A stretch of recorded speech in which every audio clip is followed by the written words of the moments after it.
Good evening, ladies and gentlemen. A warm welcome to you all in a program which has a huge relevance in today's date and very close to our hearts. Unleash women's potential to accelerate economic growth. The very name suggests the theme. Before we move ahead, I would like to thank our sponsors for the evening. Our title sponsor, Century Plyboards India Limited, powered by Excite Industries Limited, in association with Berger Paints, and co-sponsor Peerless Group, jewelry partner Senco Gold and Diamonds. We are extremely delighted to have amidst us Honorable Minister Dr. Shoshi Paja. I would like to welcome Dr. Paja to kindly take her seat on the dais. Ma'am, welcome.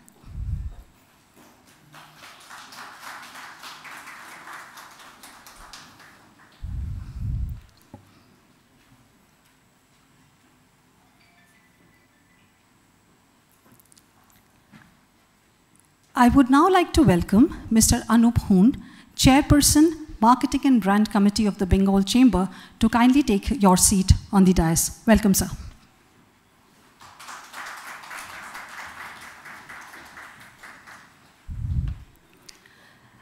May I also take this opportunity to welcome Ms. Rowan Ainsworth, Australian Consul General.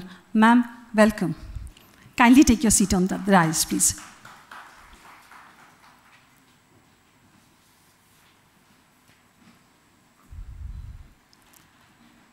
Thank you. I would now request Mr. Anup Hoon to deliver the welcome address and set the context of the program. Over to you, sir. Thank you.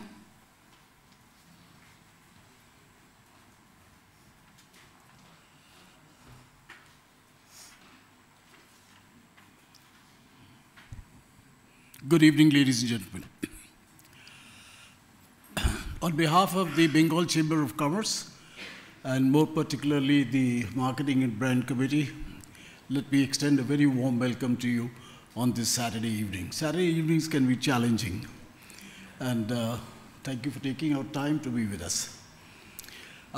First of all, to begin with, let me welcome our opening keynote speaker, the Honorable Dr. Shoshi Paja, Minister for Department of Industry, Commerce and Enterprise, Department of Women and Child Development and Social Welfare, and the Department of Self-Help Group and Self-Employment, the Government of West Bengal. It's indeed a pleasure to have with us the Australian Consul General, Rowan Ainsworth. Thank you very much for being with us this evening. She will provide an international perspective. The panel, Mrs. Swati Bhattacharya, who is the Senior Assistant Editor, the Anandabajar Patrika, Captain Mahasweta Chakravarti, who's a commercial pilot, Mrs. Sujata Goin, the Senior Vice President, Human Resources, and the Chief Human Resources Officer, APJ Surendra Park Hotels Limited. The evening will be moderated by Mr. Ranjan Banerjee, the Chief Human Resources Officer of Berger Paints Limited. And the closing keynote will be Sudikshna Bhattacharya, CHRO, HDFC. So what you will notice is that we've tried to put together a panel where we provide as wide a perspective of the topic as possible.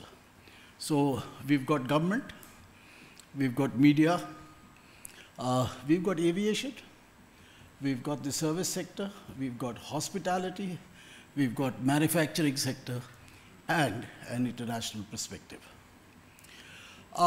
This is a topic where we, being a Chamber of Commerce and Industry, I think when we talk about women's empowerment and when we talk about gender equality, I think there is a lot of work which needs to be done as far as the corporate sectors are concerned and as far as business is concerned.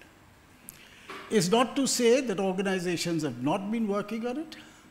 Certainly, work is happening, but I guess a lot needs to be done.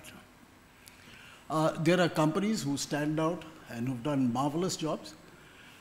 So for the benefit of our own members, to start with, and we would like to take this forward, right? really to raise the whole subject in the corporate world, because there is a lot of contribution from their side which needs to be forthcoming.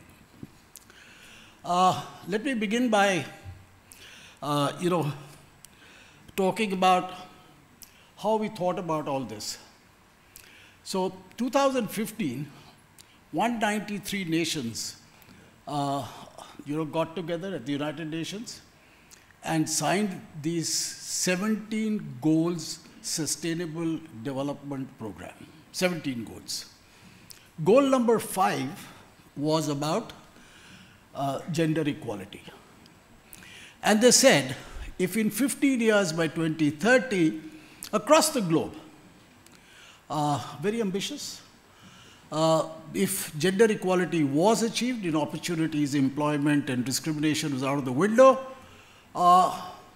there would be an addition of $12 trillion of economic wealth growth, which really would be more than the GDP of Japan, UK, as well as Germany put together. 5 years later, there was a stock taking done, and McKinsey's Global Institute did the research. And what was noticed was that only 1.61% movement had taken place in 5 years. COVID became a regressive mode, right? So there was a lot to happen. But the developed countries moved forward, the developing countries marked time, and the underdeveloped countries were left behind. Let's turn to India, the same report. It says that 432 million Indian women are in the working age, right? 343 of them are in the unorganized or semi-organized sectors, and 89 million only, which is 20.6%, are in the organized sector. So we have a large role to play, and only contributing to 18% of our GDP. So if we look at the sex ratio, right, male, female, is 49.5 as far as women are concerned, and men are 50.5. So that 18% is a very low figure. Now the same report turned around and said that if in the next 10 years we achieve, hypothetically, gender equality across the country, then we will add on $770 billion of GDP, right? So, it's a mind-blowing kind of figure, okay? So when, in various circles we talk about $1 trillion economy, somewhere the numbers can be added up and seen where we can go. Now, the same report, I'm sorry, I have overread this report, so there's a very interesting thing which happened. They took 1,000 organizations across 15 countries to study. And they found a relationship that with high diversity in employment, high gender equality, there is a likelihood of high profitability or higher profitability. So as far as the corporate is concerned, and as far as business is concerned, which is actually about profits and making money, therefore it is in their interest to increase diversity and increase gender equality. Unfortunately, as far as India is concerned, what the panel is going to discuss is all the limitations. So be it in terms of hiring, promotions, increments, compensation, and what have you. So I'm not going to be touching on that. But I'm certainly going to cite one or two things as to how the mindset works and how negative stereotypes and mindsets actually hold the whole effort back. So gender equality is really a mindset problem, right? Now, I'll take 2 or 3 examples. In our own city, with a population of about, let's say, close to 15 million or 16 million if I take Greater Calcutta, You know these security guards which you have in each of the building complexes?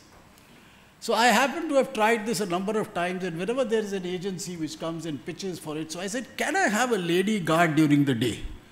And most of them come back and say, we don't have lady guards. I said, why? So very sheepishly, they say, no, but you know how it is. I said, how is it? Tell me. If they can fly aircraft, right? If they can run your governments, be it in the center or the state, right? If they can preside over your country, if they can fight for you at the frontiers, all right? Then why is it they can't guard you? And you know, there's a response which I once got from one of my co-residents, which was very interesting. He said, no, you know, these lady guards will be a big problem. So I said, why? He said, there are two problems. I said, what is it? Problem one is that there are young boys here. So I have to protect the boys, right? Because this woman can be a bad influence. And there are servants here, so that will be a bigger problem. So that is where we actually reside. Okay? The second is, in some way, I have been an HR practitioner, Ranjan. So, you know, one of the things I keep telling people at interviews, don't ever ask questions about personal life of ladies. Because invariably, and in the corporate world, when we are hiring, you know, if there's a lady of a marriageable age, the interviewer is very, very keen to know when she's going to get married. Okay? And if she's recently married, it's even worse, because he wants to know when she's setting a family. You know, maternity, 6 months, leave, problems, not worth it. Okay?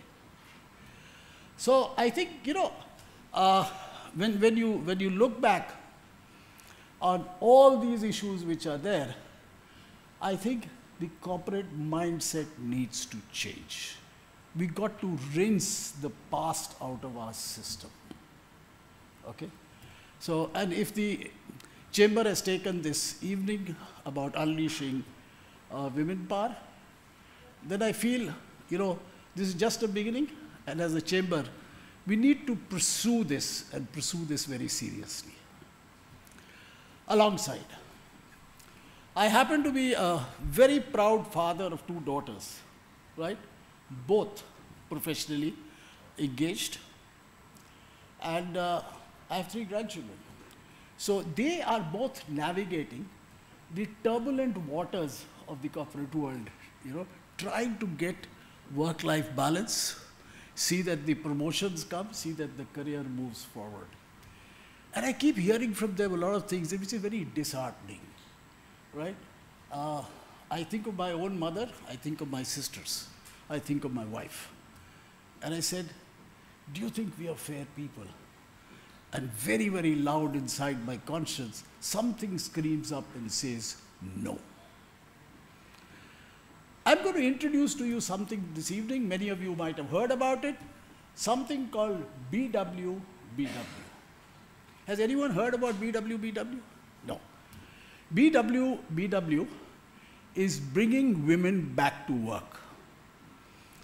Salesforce, salesforce.com, has an NGO which they've set up, which is by the name of BWBW. And what they are really doing is that women who've been out of employment for various reasons, for a longish period in time, to bring them back to work as part-timers, as work from home, as a full-time professionals. Because there is a lot of competence, there is a lot of knowledge, and there are a whole lot of skills parked there dormant, which are not getting used. And somehow or the other, right, we in the corporate world, you've been out for 5 years? No, you're no longer relevant. You're going to write it off. You want to just forget their competencies, their knowledge, their skills. We just want to write it off. So I think this NGO is doing some very, very good work. You can enroll and engage. And you know what Salesforce is doing as a part of sustainable development, moving a lot of stuff to the cloud where CO2 emissions are far lower, and you know they're putting money behind this NGO. So I think, you know, when the corporate world looks out, we need to also engage to bring talent back. We've got to give them an opportunity. right? I'm going to stop here. I do hope that in some way I've got the mind ticking, and it's not that we are just going to talk. Thank you very much.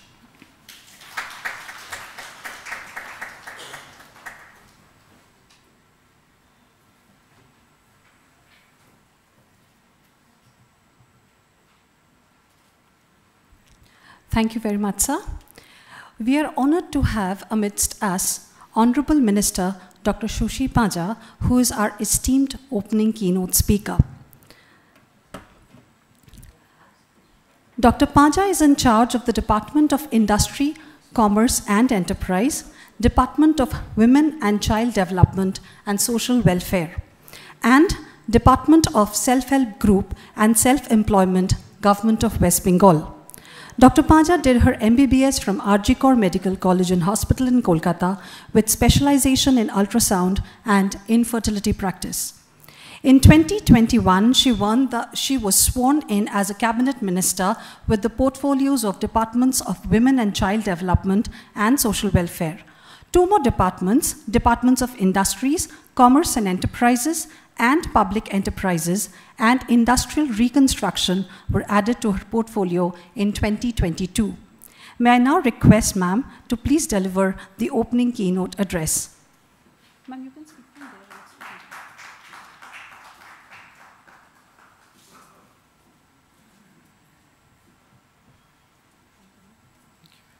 Can I just put this down? Good evening, and all of you need to excuse me for my awkward gait. That's because I managed to injure my right knee. And I'm now carrying a posterior cruciate ligament sprain, which I, of course, understand very well. But I would never have given this a miss. Thank you to BCCI, the Bengal Chambers, for this kind invitation. And I think the opening statements by the chairperson of Marketing and Brand Committee, Mr. Anup Hoon, really set the, not the, he said whether, whether I have to set it off for ticking. I said it is blasting, I thought. The mines are not ticking off, but actually it's on a blast now. I'm truly honored to share the dais with Ms. Ruan Ainsworth, Australian Consulate General, and even when in her early days, she called on me in my capacity as the minister, and I felt so proud to see her. She's extremely dynamic and absolutely vivacious, and, and we keep meeting and bumping into each other in various occasions. It's wonderful to see really a host of speakers today, and I think extremely versatile panel. Ms. Swati Bhattacharya, Captain Mahashweta Chakravarti, Ms. Sujata Guin, also Ms. Sudakshana Bhattacharya, who would be the closing speaker. And I think to bring the entire act together, Mr. Ranjan Banerjee is here. I mean, it's wonderful. I know it's going to be an event of the evening, and also esteemed audience, other members of the Bengal Chambers. So I was just wondering, these days this gadget gives you sometimes can be, like I raised my eyebrows when I saw that. So what was it? So Chandrayaan was launched, and we were all very felt proud about it. Then came some of these images of scientists who are on the team. And in Bengal, also I think this was doing the rounds of so many Bengali scientists on the team. So we were all very nice and proud, and men and women across in the teams. Then comes a sudden message, or kind of an image of women who were in the team at ISRO, I guess, and they were all celebrating. But it's so unfortunate, and that's the stereotype. And the person who sent me back really got it good from me, and then I thought, oh, I shouldn't have been so harsh with him. And that is, he sends me an image of the woman, and they were in their saris, or mostly in saris, and I guess it was the inside of the ISRO room, and they were all celebrating the launch. And after that, the caption is the one which truly irritated me and would have irritated you too also. It writes that, see, these women are such acclaimed scientists, but you know, they have not forgotten their tradition, the Indian tradition, because they are in the Indian sari. They are wearing the necklace, they are wearing the Mangal Sutra, or etc. I mean, I didn't know where, that was just too much today. And I just immediately wrote back, this is not done. Don't try to, you know, make a stereotype of it. For that person, the tradition, or whoever was circulating that message, which also came to me as a forward, whoever forwarded to me, and he got it back from me. Of course, he was not the creator of the, but that is what, as Mr. Anuphoon was saying, is the stereotype that even successful women are put into a certain slot. So I thought that was very unfortunate, and that is not done. And having said that, there you will be discussing this. Manipur. Now those images of Manipur are truly troubling. The videos which came out of those women, it really troubles us. I mean, we are all empowered women out here. It's an empowered chambers out here. We have men, we're working with men. And there are laws in place in the country, criminal laws, laws which are supposed to bring justice to women. So the very fact that these laws have to be brought in, be it the prevention of the sexual harassment in working places or whatever, to that effect, that means that such things were happening and then you needed to bring that laws. Now the videos which surfaced of Manipur, it really takes you back to the basic question. Is empowerment, positions, economic growth, your potential, women's potential, everything takes a hit. It just goes into the backyard. Are we there to ensure the safety, the dignity? See, unless you get the dignity or the recognition, where are we then safe to even go ahead? So that was also very painful, shouldn't happen, should never recur. And I think we are all very agitated about it. But truly, it just brought me back to an incident with which I was directly linked, I would say. And that was, I don't know whether I've mentioned it before here in one of the summits or one of the discussions before. And that was that there was this husband who was employed with our department in capacity, in very much down the rung, very ordinary, maybe a peon or a clerk or whatever. Now he passed away quite suddenly. So the lady, his wife, came to me and said that whether she could claim that job, and we gave it as a, you know, on compensatory grounds or on compassionate grounds, that yes, she would then work instead of him. No, rather I would say this way, that was a job with the railways, and probably she was not getting it, and then she approached us for redressal, and as the WCD minister, I took it absolutely by its horns and called up the man, the railway manager, whoever he was, and he was really surprised that the minister was looking into such a minor thing. But nevertheless, she got her job. Now, so I was very happy, and I thought that I had done something wonderful, and a feather in my cap, and power can be used, and I felt very proud about myself. But a few months later, she comes to me, because she by then had identified my office, and it was like free access for her, so she came, and then I said, I hope things are okay, Shab theek ache, and all that. So then she narrated what happened to her in her workplace. And then I felt so guilty. I mean, she was to work in the railway wagon yard where her husband was, and she obviously was sexually assaulted by whoever was there on duty, etc., etc. And I felt so guilty. I felt so guilty whether I had done the right thing or not of putting her or giving her that on grounds of compassion or for fighting for her. What are we leading things to? So these are situations that truly where we question ourselves when we talk about a topic which you have today labeled as unleash the woman's potential. We want this woman's potential to be unleashed, but who are they who clip this, who shunt this growth, who shunt and I would say, obstruct this growth where one can really unleash one's potential. And however high you go down, up the ladder, there will be instances, there will be judgmental people who give judgment about the woman's character and her ascent, etc., etc. Now this is something which, even in the political domain that I am also there, wherever I am, a political,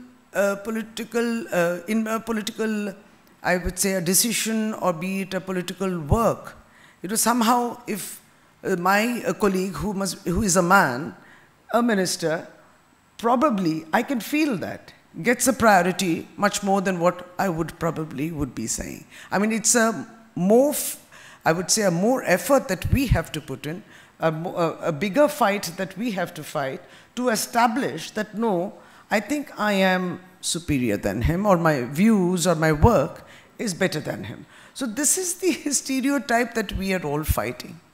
Now, it's not that it is happening at levels that we have achieved or are trying to achieve. You actually, when you go through data of women labor force, participation of women in the labor force. Now, these are very important things, because in a country where there are varieties of work that one is associated with, we have seen that there are women who are even working as laborers. I think that is also one kind of empowerment for, she's earning, and they're earning the right way. There's nothing wrong in it. But if there is, the numbers have gone down of the participation of women in the labor force, which is something alarming, especially post the epidemic, the pandemic of COVID-19, because many lost, but those who returned, it was men more than women. See, the priority lay that the woman was given, or couldn't return to her job, was not given the opportunity. The men got it more than the woman itself. So there are things like this. Even, we are handling very important schemes like rural employment guarantee schemes, where at a time West Bengal had shown that there were more women with this work than men. And that was very important, because we are extremely progressive, I feel, in the state. We are definitely very progressive, and we take it in a comfortable view that, yes, women will work even at that strata or at that kind of work. It's not a hindrance, I would say, a societal hindrance or barrier in that way. But women did really shine. They lost their jobs. Of course, now, all said and done, the entire Manrega scheme has got, unfortunately, stopped in the state, and that's a political fight which is fought separately. But these are instances where every sphere, we do very well in MSMEs, very well in the micro, medium, and small enterprises. And our women are with the MSMEs, because it generates a huge number of employment, and women are doing very well. It's that skill, the soft skills, or the other handicrafts, or whatever the other skills which is associated with micro enterprises. And since we are doing very well in Bengal, we've seen plenty of women associated with it.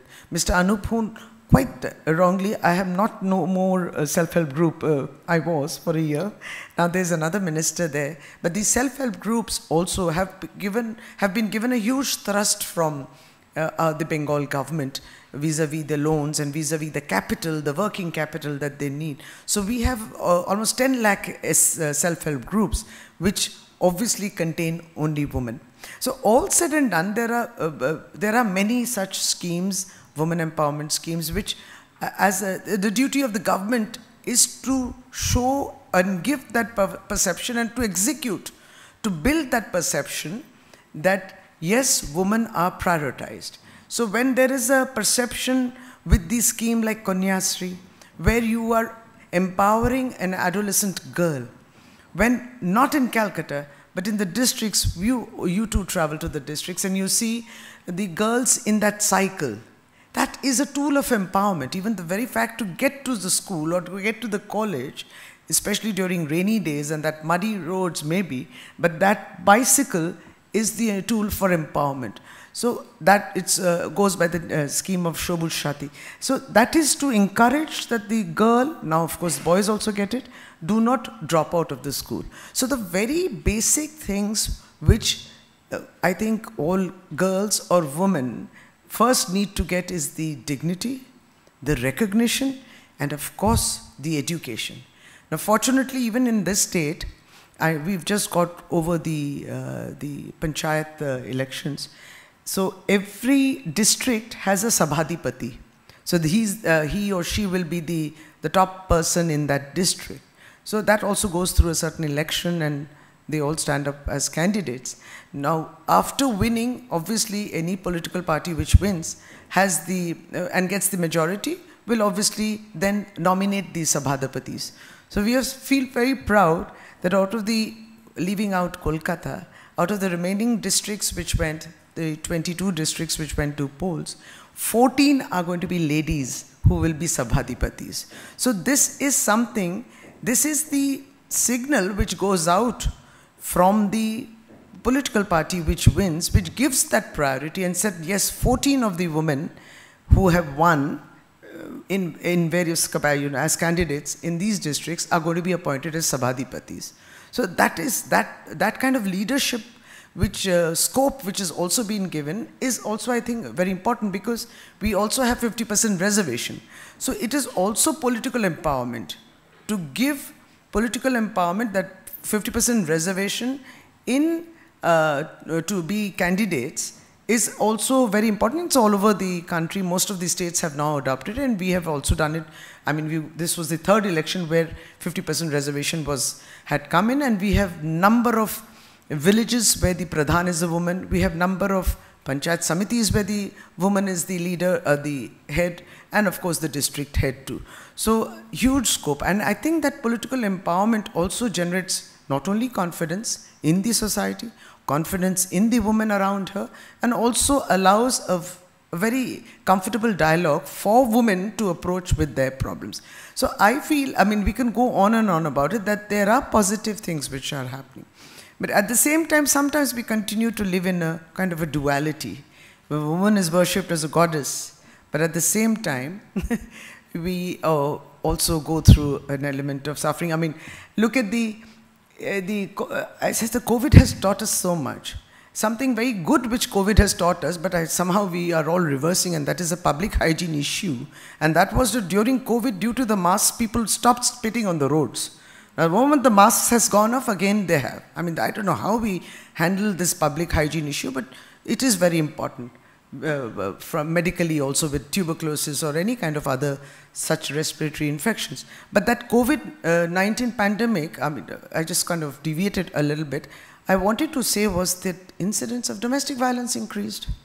There were incidents of domestic violence because everybody was at home.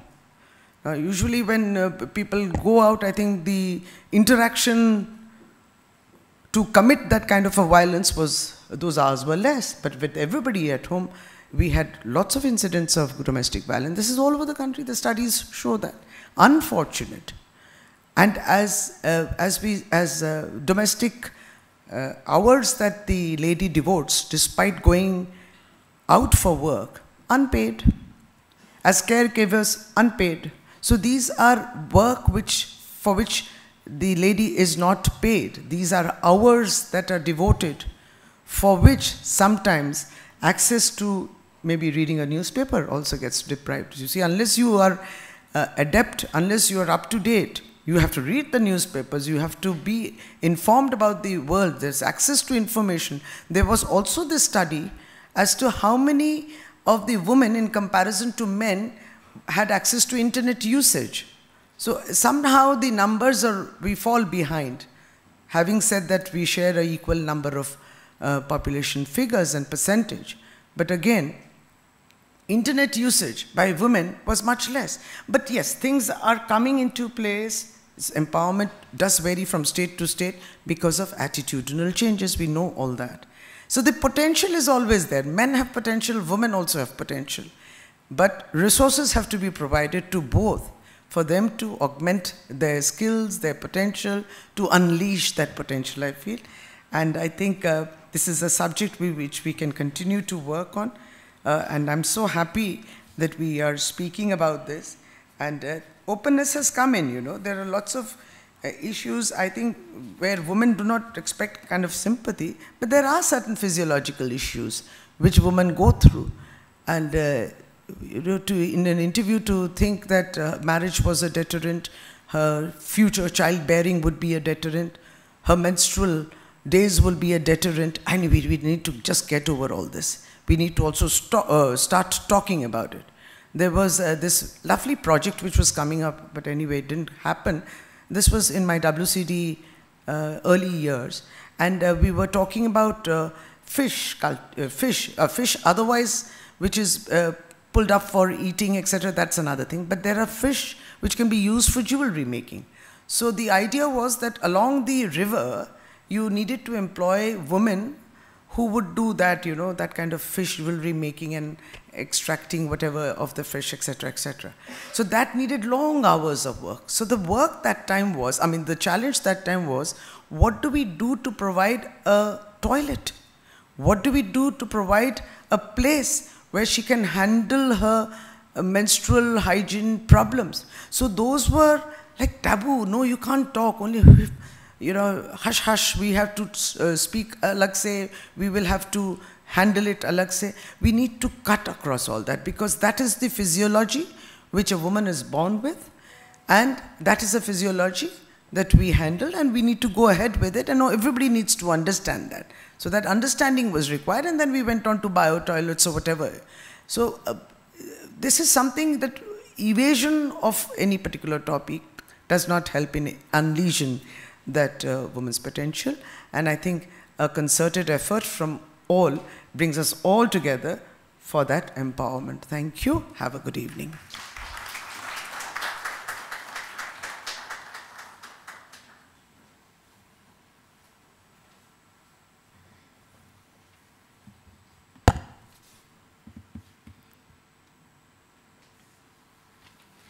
Thank you very much, ma'am. That was indeed a very, very insightful session.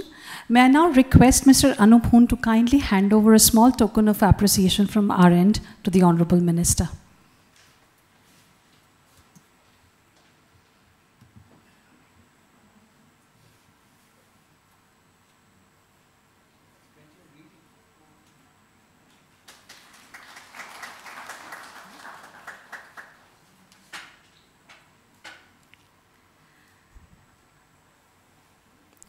I would now welcome Ms. Rowan Ainsworth, Australian Consul General, to deliver her address. Rowan will share the international perspectives on the theme, Unleash Women's Potential to Accelerate Economic Growth. Ms. Rowan Ainsworth is a career officer with the Department of Foreign Affairs and Trade and was the counselor at the Australian Embassy in Paris. She has previously had postings in Moscow as the Deputy Head of Mission and in Tokyo covering domestic politics. Ms. Ainsworth holds a Master of Arts and Bachelor of Arts from the University of Sydney. As Consul General in Calcutta, Ms. Ainsworth is supporting Australia's expanding trade, commercial and investment interests in the eastern and northeastern eastern Indian states. Welcome, ma'am.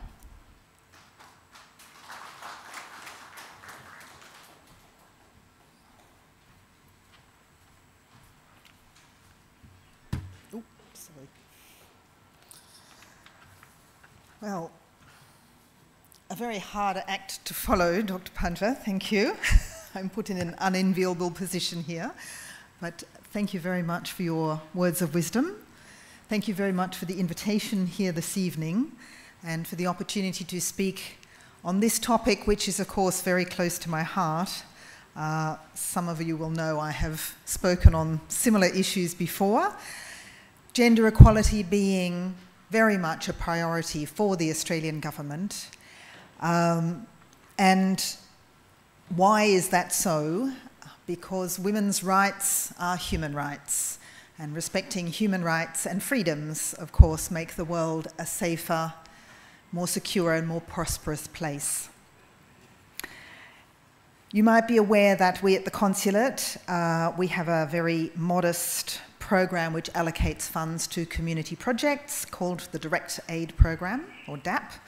And so my consulate is working with NGOs and small communities by providing these grants in eastern and northeastern India, mainly in sustainable agriculture, in entrepreneurship, in skills and training and other education. But across the board, in all of those areas, we try to inject the cross-cutting topic of women's empowerment, particularly women's economic empowerment, but social and economic. Our program seeks to build resilience among underserved and rural communities mostly by supporting sustainable livelihood opportunities. And I use the word sustainable very advisedly. I think that's a crucial point. We all know the adage, if you give a man a fish, he'll have something to eat. If you teach him how to fish, etc. I think in this case we need to use the female equivalent. If you give a woman a sari, she will have something to wear today. If you teach her tailoring, she will have a sustainable economic livelihood. And so I must admit our own grants program technically fails at the first hurdle there because it is only an annual program. So that's why it's really important for us that we're working with NGOs that have that sustainability built into the way that they put together their projects. The self-help groups you mentioned, ma'am, are a case in point, actually, and I've had the privilege of seeing how effectively they operate firsthand when I visited some of our projects, and the women have been in self-help groups working together, and I do recall a very poignant moment when one of the women was talking to me and saying how her self-help group from her village had got together with self-help groups from other villages, ostensibly to talk about the animal husbandry project that we were providing, but in fact what they were talking about was education for their children. They were talking about domestic violence. They were talking about saving money and how to make this project more economic. So all of these issues were coming to the fore through these self-help groups. I like to think that for us in the consulate, the economic empowerment of women in rural and agrarian communities has been a particular success of our DAP program. Agricultural research and development more broadly has also been a long-standing important area of bilateral cooperation between India and Australia. And again, we, in our work, link this to women farmers. I'm wanting to call them farmstresses, or have some sort of word for women farmers.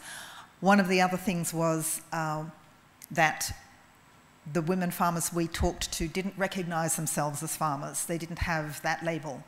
They were farmers' wives. And part of the work of the NGO we were with was inculcating this idea that no, you are working in the fields, you are farmers, or farmstresses, as I like to say. But turning to broader economic progress, unleashing women's potential to accelerate economic growth. That absolutely hits the nail on the head, I think. In Australia, I read some time ago, and I have talked about this previously as well, an article in the Guardian newspaper which said that amongst Australians' 100 largest listed companies, there were more men named Michael as CEOs than there were women. My question is that really making the best use of the resources that Australia has to offer? Because shutting out 50% of the workforce is simply blocking economic growth. At the top, it is cutting in half your most talented, dynamic, and innovative leaders.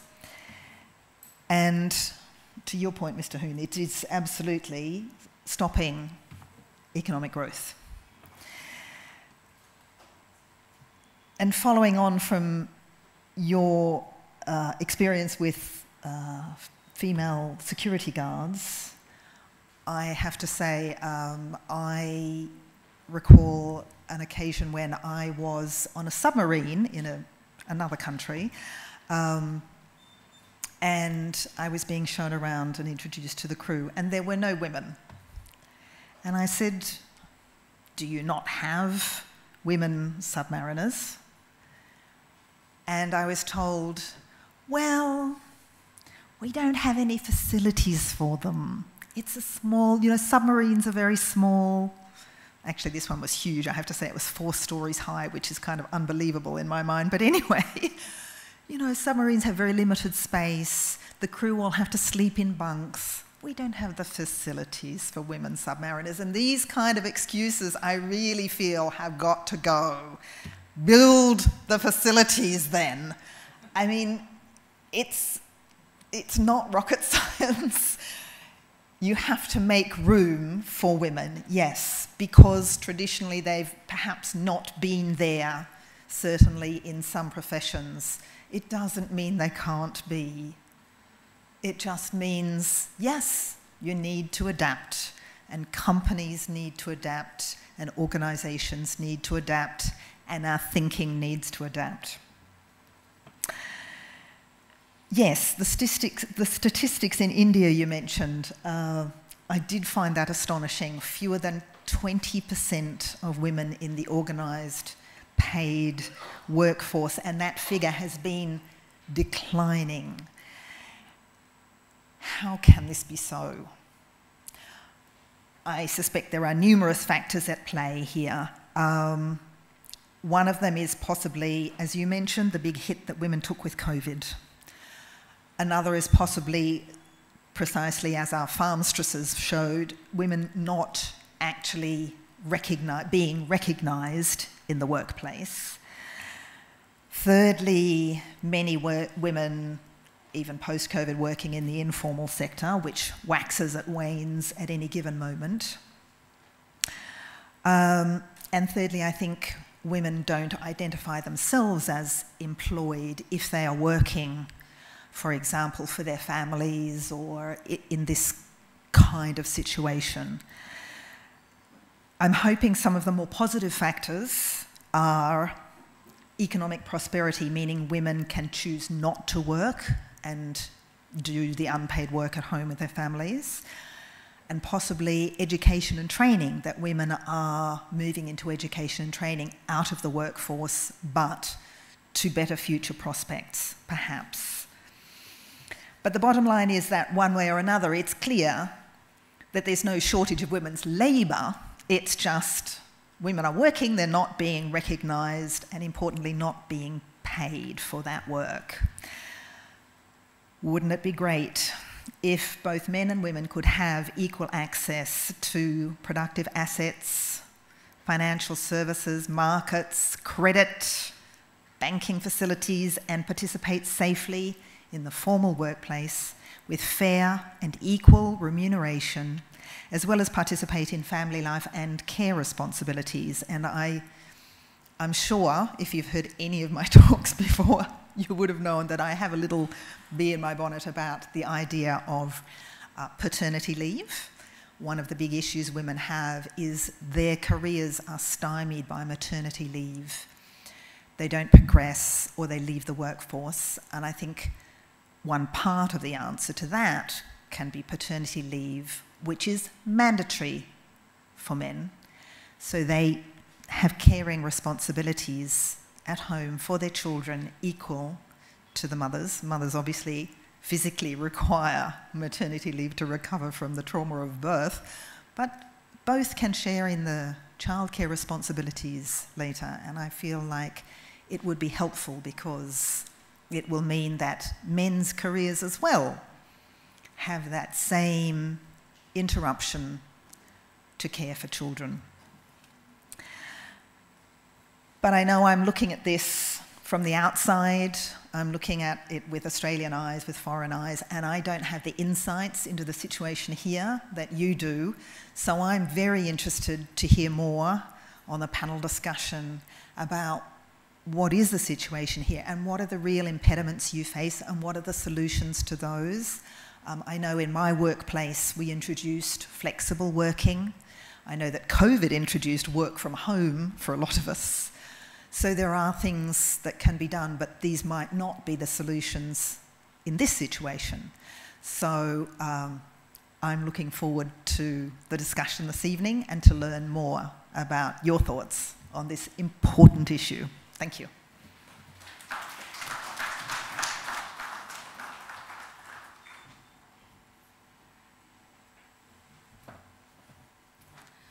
Thank you very much, ma'am, for sharing your thoughts. I would request Mr. Navarun Sen, President, Plywood and Panel, Century Plyboards India Limited, to hand over a small token of appreciation from our end to Ms. Ainsworth. Sir, welcome.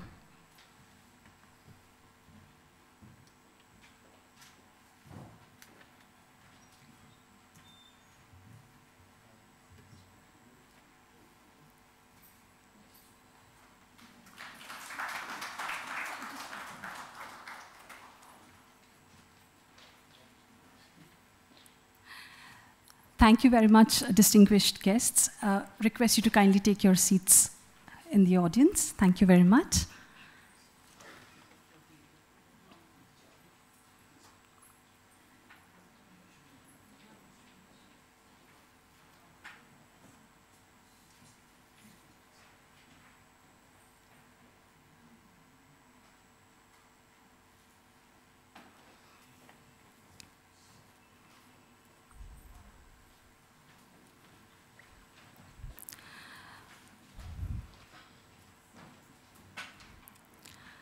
We now have a panel discussion which will be moderated by Mr. Ranjan Banerjee, CHRO, Berger Paints Limited. Mr. Ranjan Banerjee is an HR leader with 28 years plus experience. He is a change and transformation specialist and has had the people function in various organizations.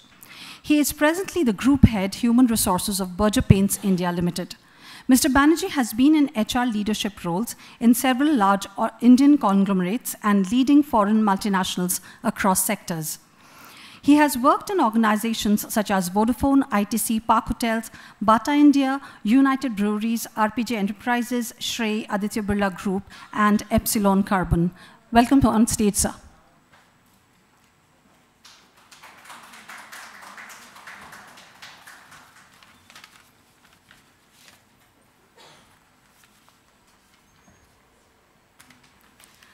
Our first panelist for today evening is Ms. Swati Bhattacharjee, who is a journalist and researcher.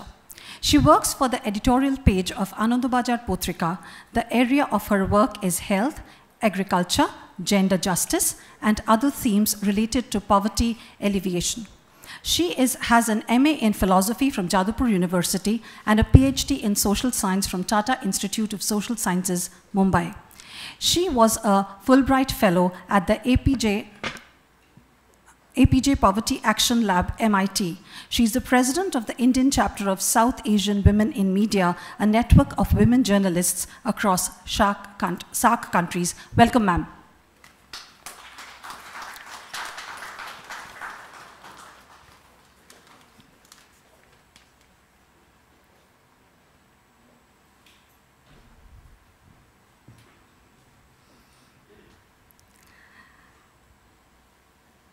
The next panelist is a young Indian pilot from our own city, Kolkata, who flew her first plane at the age of 17 and was a part of the team that recently brought back 800 Indian students stuck in the Ukraine war zone. She was in charge of the operating flights from the borders of war-torn Ukraine and was also a part of the Vande Bharat mission during the pandemic, where she was responsible to fly oxygen concentrators from abroad and vaccines to Kolkata and other parts of the country. Ladies and gentlemen, please put your hands together for Captain Mahashita Chakraborty.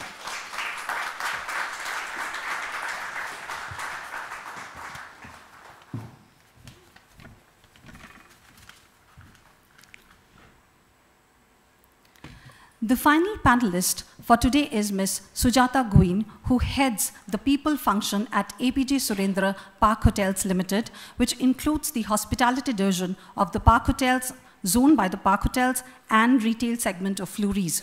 She also oversees human resources at APJ Institute of Hospitality. As the people officer of the organization, Sujata aims to empower and engage the 3,000 plus women and men across locations through focused efforts in diversity, equity, and inclusion along with learning and development. Her professional experience of 24 years include assignments at First Empire State Corporation in the state of New York, her family-run business in Kolkata, and thereafter the APJ Surendra Park Hotels. Welcome, ma'am. Over to you, sir. Thank you very much.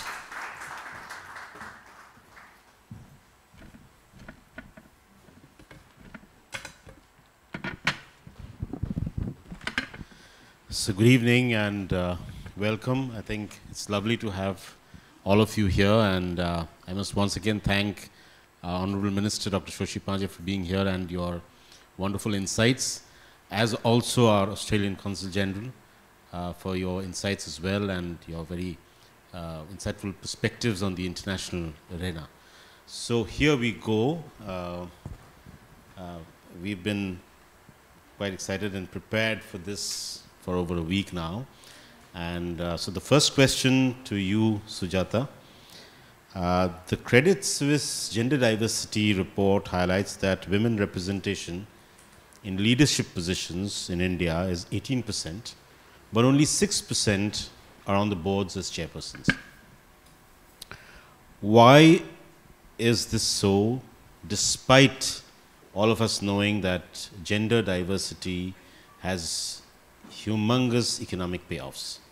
Your views. Right. Thank you, Ranjan. And I think this is a very pertinent topic to start this whole discussion with.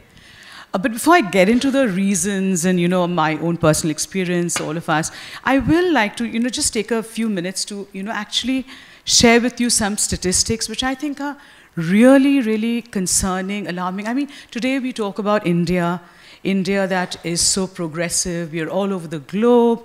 There's so much happening. But,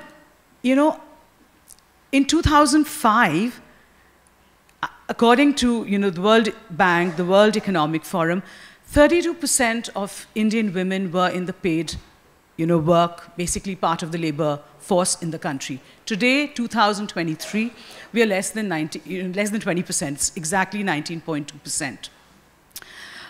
In 20 years, in 2 decades, look at the sort of decline. The government data says 25%. Even it's abysmal.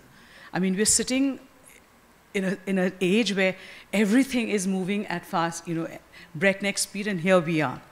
What is even worse is if you look at the World Economic Forum's Gender Gap Report, India ranks an abysmal 135 out of 146 countries. It is a shame. And, and we are even behind our smaller neighbors of Sri Lanka, Bangladesh, and Nepal. And worst to add to the misery is that we are 1 out of 5 countries where gender inequality is exceeding 5%. And who are the other countries? It is countries like China, Pakistan, Azerbaijan, and Qatar. So I definitely don't think we're in a happy place. And the surprising part is that 52% of women surveyed feel that they would like to be in some sort of paid occupation. Now, and of course, this 52% is not just rural, urban. It is across the spectrum. It is across social strata. It is across religious groups, across age groups.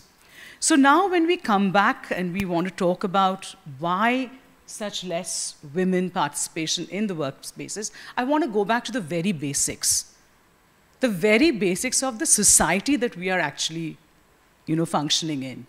Let's face it, India today is one of the country's hot and happening, and we are very proud to be Indians. But look at the society. I think it is still a very conservative and a patriarchal society. We all in this room would agree that, I am very fortunate. I am here today because I have had a very, very progressive family, very progressive parents. Being an only child, being a daughter, they've given me the, every possible wings, to sort of fly and explore. So here I am today. But I think a lot of us here would understand that, our society still, I think, ensures that women prioritize more of the domestic aspect of of their lives, which is of course important, but at the cost of career and professional space. And why do we have to make that choice? The point is, it has to start at home, I think, where even today, I think there is, if I may say, a discrimination between the son and the daughter. Yes, everybody is getting educated, everybody has a chance, but if today somebody was to go abroad, let's say, for an MBA program, often you'll see in families it's the son who is being probably, encouraged to do that, because yes, the woman will, the girl will go and get married or whatever. I want to refer to Indra Nuyi's statement, which caused a lot of controversy at one point, when she said that, women can't have it all. And it was read in various different ways, because Sheryl Sandberg had just said that, yes, women can have it all, you can balance it out. But what Indra Nuyi actually meant, she being one of the most, I think, extraordinary women leaders, leading companies like PepsiCo and all of that, she said as a woman, because she was also a mother, a husband, a caregiver, that, often you have to prioritize.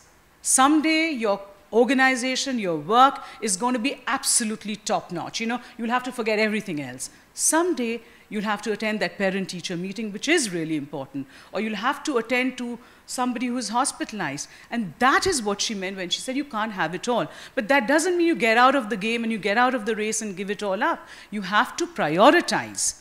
And how does that prioritization happen? You will definitely need support. Support from the family, support from the organization. So that is where we now come to the question, organizations. Are organizations bringing in that flexibility, bringing in that support? So I will come to that. The second point I feel, which is very relevant, is rules, regulations, statutory compliances. And I will speak from experience, because there is a lot of confusion between what the center is saying, what the state is saying. I recently was, as a vice chair of the Indian Women's Network, I happened to visit two companies, two massive companies of India. One is a manufacturing setup based out of Eastern India, and one is the biggest oil company of the country. The first one, when I was talking to senior leadership, because they were very embarrassed that, very low, population of women in the company. So why? So even if they want to employ women, they're unable to, because of these laws that you can't have women in night shifts, you can't have women in certain areas of the factory or shop floor, for whatever reasons. But women want to take those jobs. They want it for their elevation. But these laws are barring, the employment of women in these areas. The oil company, I was addressing, a group of women who were being groomed to become future managers. So I was speaking to each one of them. Basic things. So, we talked about, Dr. Panja talked about restrooms. You'll be surprised, so somebody took on that field job and, went into this, area. And she's like, I'm surprised there are no female-compatible washrooms. Blue-collared, men, they don't know how to handle women leadership. They don't know how to handle that, interaction with women. These are basics.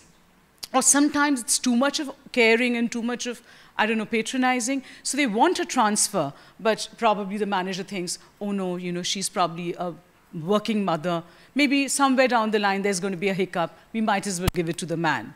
So these are genuine problems. It's not just, books, and it is actually happening in today's day and age.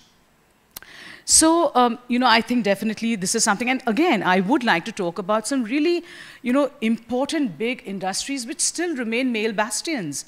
Manufacturing, one of the biggest employment generators of the country. In 2005, we had 26% women in manufacturing. Today, 2023, it is 17%. Not acceptable. Look at the legal space, where judges, less than 10% of women are judges in our country. We talked about, the submarines. So close to that is the maritime industry, merchant navy, less than 1% are women. And then we talk about the technology industry, the most happening industry in our country for sure. 29% are women, but only a measly 7% actually form any sort of leadership positions. So we really have a long way to go. So coming back to organizations and what they can do, I think one is flexibility for sure, because women are going to have these multifarious roles. They are going to go the family way, they're going to get married, they will still want to be working hard and elevating to those positions. So organizations will have to bring in that element of flexibility. It should not be a taboo to ask for some time off if you're even a single woman having to do a caregiving job with no support around. So these things cannot be taboo anymore. Organization, because I know for sure, I mean, I have a colleague of mine who has worked with me for 12 years now. And she just adopted a kid about 3 years back. And in these 2-3 years, every few months she'll come and say, ma'am, I think I'm going to put in my papers because I just can't deal with it. I can't handle it. I can't balance it. So now I know the trend. So I say, you go back, have a cup of coffee, think about it, come back to me. You want to resign? We'll take your resignation. You want to do something else?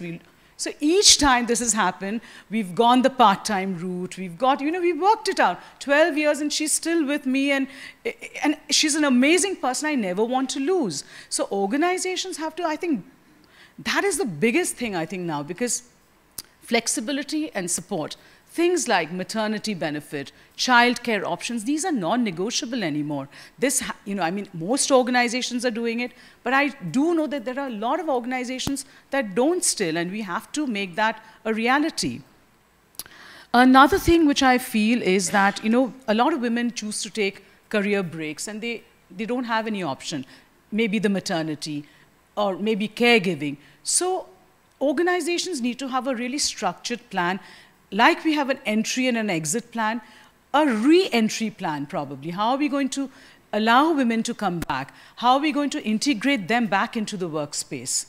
So I think these are some of the things which organizations can do. And as McKinsey said, if only 10% more women were brought back into the labor force, $550 billion can be actually added to the country's GDP. So I think that itself speaks for itself. Thank you so much, Sujata. And I think it's a very valid point. If there isn't any infrastructure ready, then for goodness sake, build that infrastructure. And before you build infrastructure, look right inside yourself and find out whether the intent is correct. If the intent is there, then the infrastructure will also follow. But I think that's where the main debate is. The next question is for you, Swati. What kind of potential economic benefits in being in journalism and being with the civil society? I think that's a great insight that you can give us. What's the kind of economic benefits that can accrue if we bring in more and more women into the Indian workplaces? Well, last week around this time, I was in the Sundarbans. I was talking to shrimp cultivators. And we were in this village where a number of shrimp cultivators had come together. And there were only a few women among them. So there was some talk about, how to increase production of shrimp. And because they all have very small holdings, bheris, where they cultivate, there was some talk about whether forming a cooperative and leasing out a lot of land wouldn't be better. And all the men were talking about it, and then suddenly a woman said, I have something to say. And I said, yes, please, what do you think? She said, if you form such a cooperative, please keep only the women, don't keep any men. I said, why is that? So she said, Chelegulo boddo dhila. The men are all very lazy, they don't work. So this is actually the picture wherever you go in the entire rural economy, which is my area of work. I have seen that, we don't count women's work. The question is not what will happen if we bring women in. Women are already in. They are doing all the work. 70% of our farm labor are women. All the women in fish or any kind of, blue economy, green economy, wherever you look at it, most of the hard work, most of the back-breaking work are being done by women. They just don't own the land. They don't own the means of production. That is why they are not seen as producers and not credited as the drivers of the economy. The more I see them, the more I say, you know, like we have this pilshuj under the Pradeep, this long stand on which a lamp is lighted. Like that, women are in the dark, they're shouldering that entire economy. We are just not counting, but when that hypothetical counting measurement is actually taking place by the economists, they say that if we are to count women's unpaid labor, then that contribution, which as Anup Babu was saying, Anup Hoon was saying a little ago, that women's labor contributes 18%. But if we were to count of the GDP, but if we were to count unpaid labor, it would be 40% of the GDP. We just don't count it. It is very important to bring women in the labor force. I mean, the importance of it has already been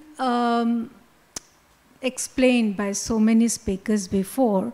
And perhaps the point I should make is, it's not just what women, because it is important, not just because what women as producers can bring to the table, women as workers, how much they can contribute. It is because a society which sees a man and a woman as equal partners in production, that society, being with non-prejudicial, being open, being a champion of equality, is bound to do better.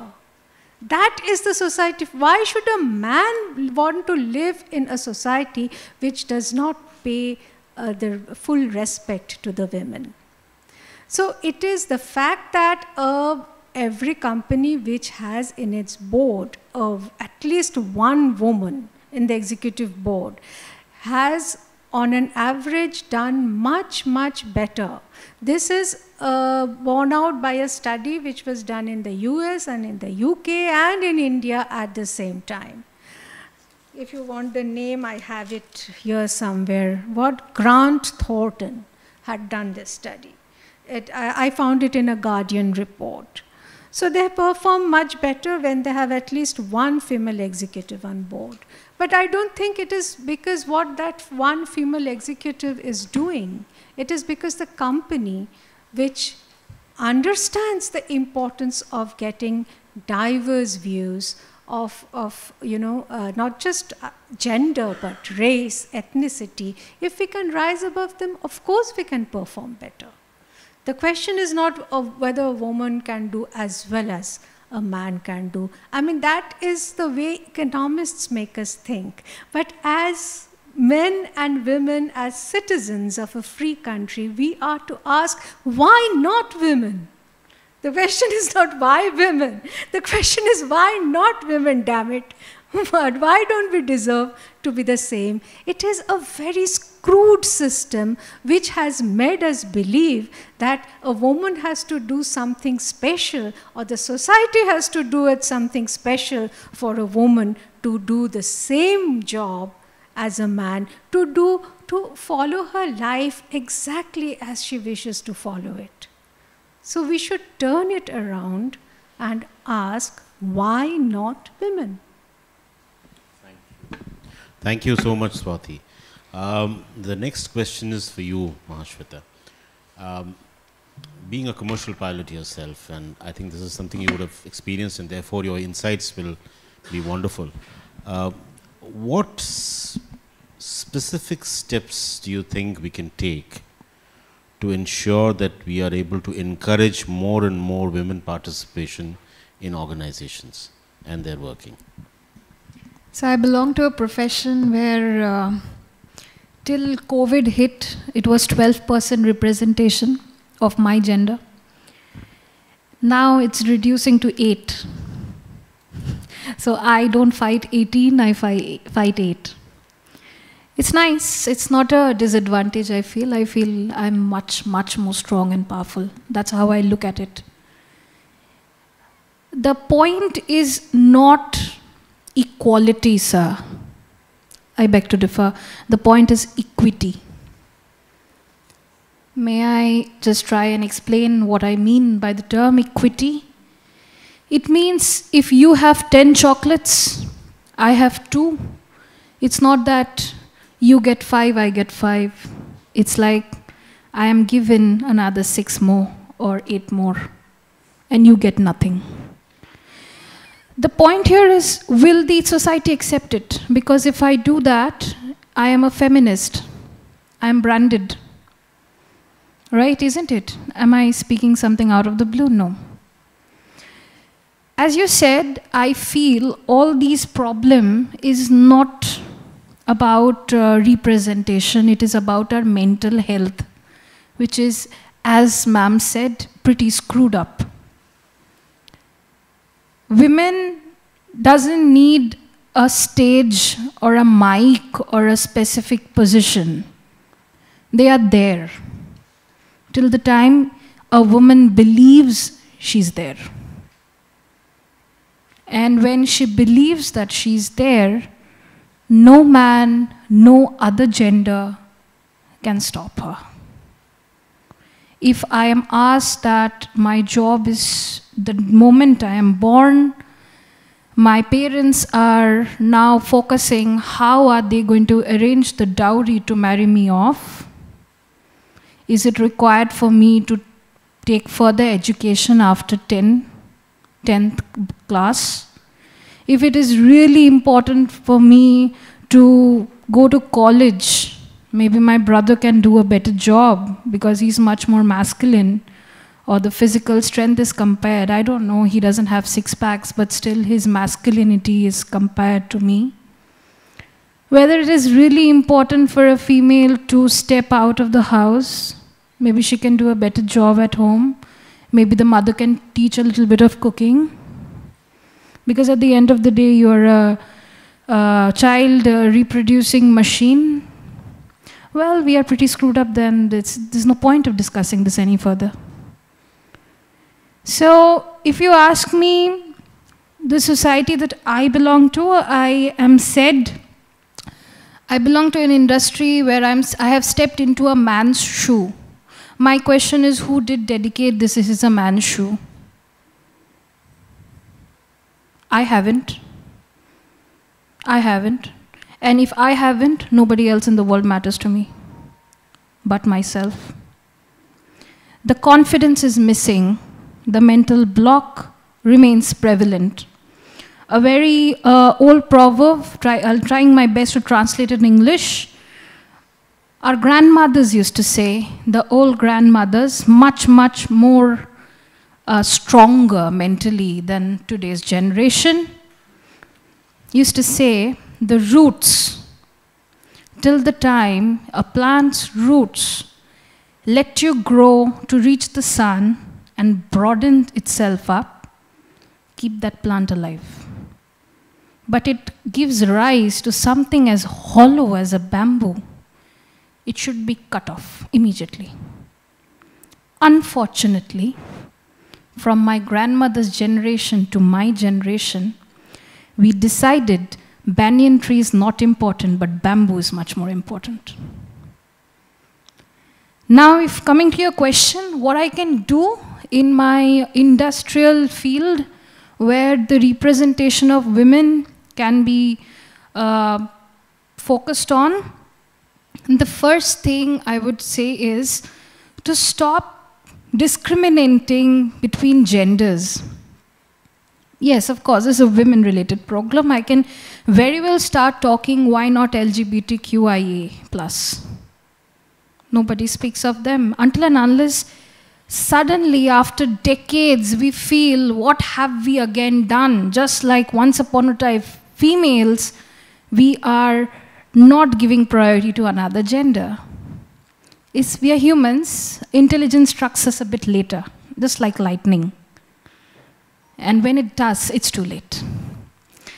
Couple of points which it's very well laid down by our previous speakers, but I would say I still focus to develop equity policies. Paternity leave cannot be 4 days. For a female, it is 9 months plus 6 months. No female who have been mothers can say they are absolutely fit and fine and can run an Olympic race on the 6th month and the 1 day. It is not possible. Then why it is expected a paternity leave is only 4 days? Not going into biology further, but there is much more things I can say right now. If in an interview, when I'm going for a job, the question is whether I'm going to get married, tomorrow I'm going to have 1 baby, 2 baby, a dozen baby, it's my choice. Why is a man not asked, are you planning to get married that maybe you have to give much more time to your family? If that's the question not asked, then why this question is asked? It's the same thing, right? Having a family. How are you comparing a physical strength of a man, which is maybe, may not be, given the corporate sector, it makes no sense. Nobody's asking you to lift 150 kgs. You have to use the brain, which is proven. 100 times a female is much, much more superior. Other genders may also be superior. And it is nothing wrong. It's right. It's okay. So we have to think on that. So equity policies, recruitment processes, engage your employees in surveys, employee engagement surveys, which is very important to know whether your employee is fine or not. And very specifically, anonymous reporting. Because tomorrow your female says something has happened to her in the workplace, she feels she deserves the promotion, but she's not given. And her name comes up, and she's then charged or asked that, you know, why don't you take a transfer and go somewhere, and maybe your need is there much more. That should stop. And women should try to educate themselves. Very important, know their rights. Because if we feel we are weak, no source in the world, even if God comes down himself in person, can make you strong. So I think it's just a food for thought for ourselves. Thank you so much, Mahashweta. Next question for you, Sujata, is how do we attract and develop leadership talent and more women into leadership roles in organizations? A quick one from you. So first is, we talked about gender ratio and all that. So right now we are at 1,020 females for 1,000 males. So that's a brilliant achievement, I think, for India. And we hit this milestone in 2021, and we are still sustaining. So that's a good thing. Let me start on a positive note, because we've talked a lot about various things. So, it's not like, companies are not making an effort, or they're not doing their bit. Because, I have some, information with me, and it's just sort of encouraging, I must say, because let's talk about Vedanta, which is a mining company, right? So 28% of their leadership is all women. I think it's a decent, number that we are going to be working with. My own company, APJ Surendra Park Hotels, we are 33% as far as female leadership is concerned, and 22% of women form the demographics. Big Five, the KPMG, 40% of senior leadership in terms of gender diversity. PwC, 35% female leadership, and 20% 35% demographics, and 20% is the leadership. Accenture follows suit, 20% leadership. So I think some companies are making a lot of progress. It's not like nobody's doing anything. So now when we talk about organizations, leadership, and of course increasing and retaining and sustaining women in the workplace, everything that everybody said, I think, makes a lot of difference. Dr. Panja made a lot of important points. Ms. Ainsworth made a lot of important points. But I think, first thing is, taking up from what Maheshweta was saying, breaking the gender stereotypes. It has to be a cultural revolution, I think, in the sense, one has to stop, stereotyping people when we are hiring. It starts from the hiring part. So whether you're a single woman, whether you're divorced, whether you are, family, it doesn't matter. Like you said, the men are not asked these questions. Why does it have to be asked to a woman? So that mindset is very important. The culture, values in an organization, I think that is number one. And it has to be top-driven, because the senior-most leadership has to believe in that, and that is women and men alike, right? And then it comes down right on. So that is number one. Number two, I think, a company like Infosys, many, many years back, they started something called, they were actually, in their annual reports, in their balance sheets, they were actually creating valuation for their human assets. They were actually talking about how valuable the human the people are, the employees are, and they were actually quantifying that and putting it on a balance sheet. I think that's very, very critical because, and I'm taking it from another point of view, that I think companies should now actually start reporting on gender diversity. Only that will, I think, create some accountability. Because yes, we talk about it, you send a board report, you do all of that, but is it part of the balance sheet? Is it a part of the annual report? I think something like that needs to come in as maybe a statutory compliance even, that, maybe the Companies Act should take note of it, that yes, this is important. If you're talking about women, we're talking about unleashing women's potential, I think this is a very important thing to look at. Number three, I think we've covered it all, basic infrastructure, which is not negotiable anymore. We've talked about, benefits, policies, flexibility, support system. And now when we talk about leadership, how did people like, so many of us get there? It's because of the support we've received through family, through the organization, the coaching, the mentorship. And also, I think it also depends on the individual herself now. I think we are empowered enough to take that call that, yes, I need to prioritize. I do not have to quit the race. I do not have to quit the game. I can still be there, and I will prioritize. I mean, I do not have children. I'm not married, single by choice, but I'm the only child. I had to do a lot of caregiving single-handedly. So whether it was for my father, my mother, I lost her 6 months back, but it has been a journey. It has been a challenging journey, but then I did not think that I'm going to quit and, just get out of the game. And I think women have to develop that mindset, because I think we are in 2023, I think we are empowered, at least in a certain section of the urban society, and that is how leadership will happen, because women also have to stay on in the race, and companies will have to provide that support. Yesterday I was talking, because we were talking about women empowerment. Yes, we have a long way to go as far as rural India is concerned, even certain other parts of urban India maybe. But where we have empowerment, women have to sustain themselves too. A lot of companies do fast tracking for women. I have a debate about that because, often there is a lot of internal murmurs and, people don't like it, that why should there be a fast track for women? Is it that you just want to fill a quota? You want to just appear, have good numbers on the board? So it's a two-pronged thing, that do we really want a fast track for women? A lot of companies do it successfully. I myself don't, champion it, because it has to be at the end of the day based on competency and merit and what you bring to the table. And organizations have a role to play, that you have to provide that flexibility and support. Thanks, Ranjan. Thank you so much. So I just state, yes, you had a point.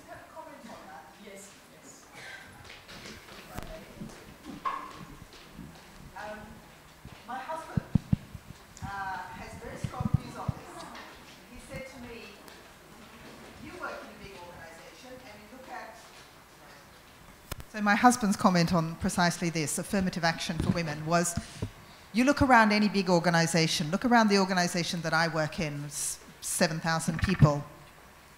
How many men do you see who are completely incompetent fools and not good at their job? Did they get there by merit? Yes. And what is their merit? Are they good at their jobs? No.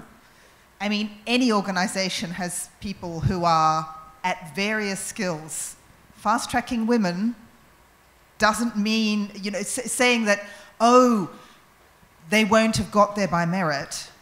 doesn't mean they're going to do a worse job than anyone else. Merit is purely subjective, and sometimes the merit is the fact that they're men.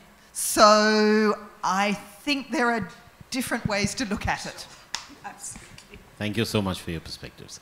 And I just thought I'll add, in one of the organizations I used to work for, the leadership team got very desperate on getting more and more women in leadership roles. So they said, listen, there are certain roles where women fit in very easily. Now, if you guys are not going to wake up, we are going to start a policy, and they did. And that policy was called Vacate to Hire. So if corporate India is not waking up, that's coming soon. So it's better we get moving and get going on this, create the infrastructure, have the right intent, fill up positions with women, encourage women to move into leadership roles. It can't happen overnight, but substantial steps will need to be taken, unless, of course, we want a vacate to hire policy stepping in somewhere, some corner of some organization.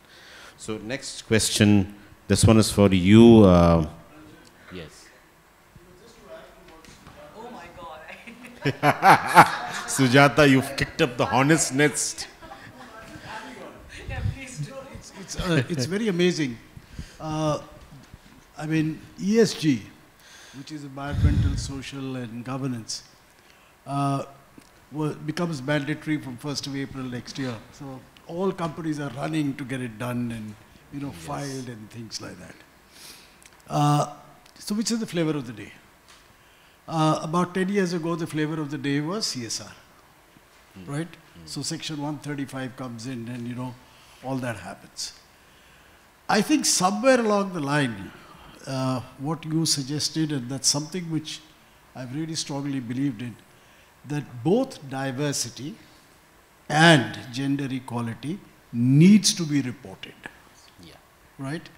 And the report is not only leadership positions, because the problem which we have is that there is a shrinkage which is taking place, right, in the total numbers, right? And the primary leakage is in the beginning of the careers, which is the first 5, 6, 7 years, that there is a huge fallout which takes place.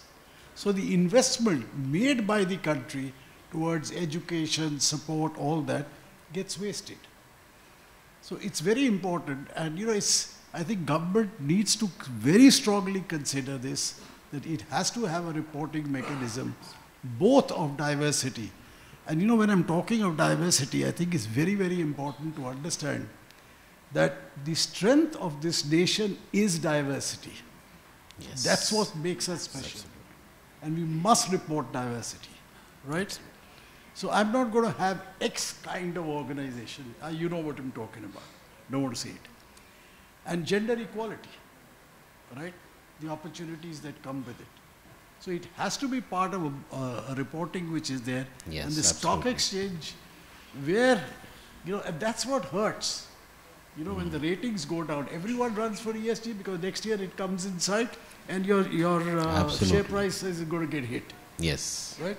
So if that takes place, you'll see everyone all of a sudden wake up and do it. Credit ratings go down, the Absolutely. shareholders start asking questions in annual general meetings, So they take the leadership to task. I think these things really matter, and this has to happen, and this will happen, and the way things are going. So the next question for you, Mahashweta, is on gender pay gap. What's your view? What actions do you think should be taken? Is it glaring? What's your take on this? Gender pay gap. Of course, it's a huge thing. Firstly, as I knew my term would eventually come to speak, that's why I didn't kind of interrupt, ma'am. But I feel another thing, just to add on, and then I'm going to come to your point. The reservation or the female mandatory quota, I'll use this term itself, that needs to be there to have a representation of that particular gender. Why I feel another reason why it is shrinking is, suppose for example, let's take 20% of representation, be it leadership, executive, whatever roles, needs to be female. There is a mindset which is coming up like Female needs to be only 20% then. Finishing up the quota. That's it, the requirement. What about the 80%? Does that mean it is only for male? No. So that's the mindset problem. There is a lesser amount of representation for female. That's the problem. That's why it is mandatorily introduced. 20% needs to be female. But that doesn't say that 80% needs to be male. So I think, again, education is the problem now, and it's for all the genders. So that's one thing. Now coming to your pay gap. See, coming from a very conservative background, India, it is conservative. I will not deny this, and we can never deny this, no matter how progressive we become. A female goes for maternity leave, covered 150 times, I guess, by this evening. And because of which we lose, in my profession, we lose almost 2 years. 2 years of experience means 2 years of annual increment going for a toss, annual bonus going for a toss, productivity bonus going for a toss, everything going for a toss. Your pay gap comes to approximately a difference of 2 to 3 lakhs. Anyone addressing this problem? No. Why? Because female are born physiologically to do what she's going to do, and 2 lakhs doesn't matter. Why not establish a legislature where you get a pay structure which is already considering the same thing? It is very simple. 2 years, because of war, we talk so much lectures, all corporate places that, you know, we come into, we consider female girl power. I work in an industry, you suppose the banner of girl power. 50% of our workforce is going to be girl power. Is it just for a show? Because if the girl doesn't report for the duty after 6 months, she's asked, now you need to leave, yeah, please. What's this? Come on. Either you're having a mindset, you just need to fill up a quota. You're doing it just for the sake of it. Let's accept this fact. Or else let's not pretend. It is either black and white. There is no gray when it comes to corporate, something which everybody say there is all gray. I say there is no gray when you're talking about leadership. Either you know your way up there very well, or else the moment you decide that in case I need to give more time to my family, or my family life, that can be staying single, going for a trek, getting married, it can be anything. Then you need to sacrifice on that. Otherwise the competition gets really tough because it's bottleneck. The moment you do that, okay, I'm going to sacrifice my family life now.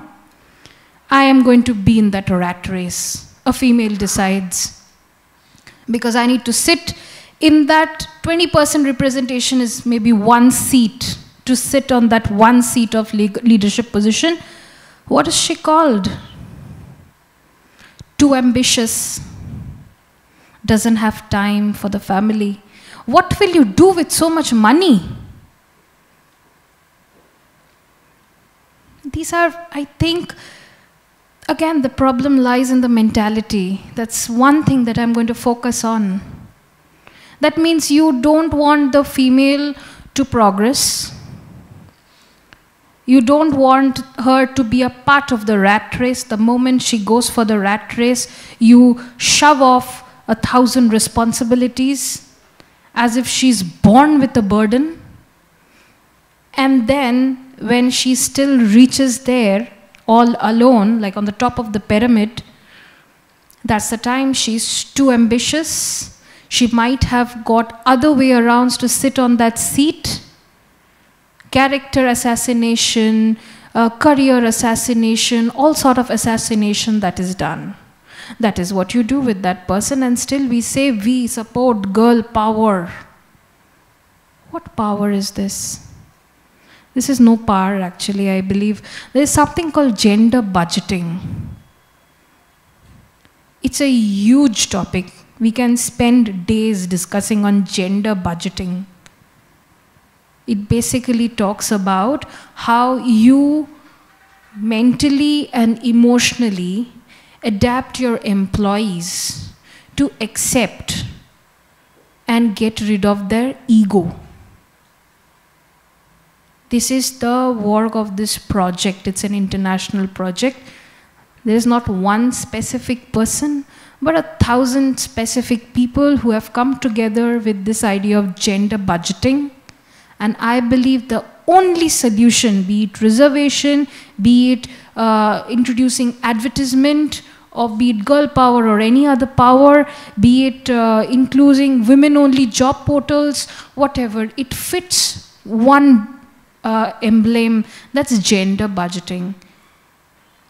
Until and unless there is a way we accept that there can be someone else who can be better than me, who deserves to be there, and I should be compassionate rather than pulling that person down, nothing is going to happen. This is the best way or polite way to put it across. Another very important foot of thought, being a female, I understand this very well. Suppose I'm sitting on the top of the pyramid and I see another female trying to walk up my ladder. I hope I not be that person to shove that person off.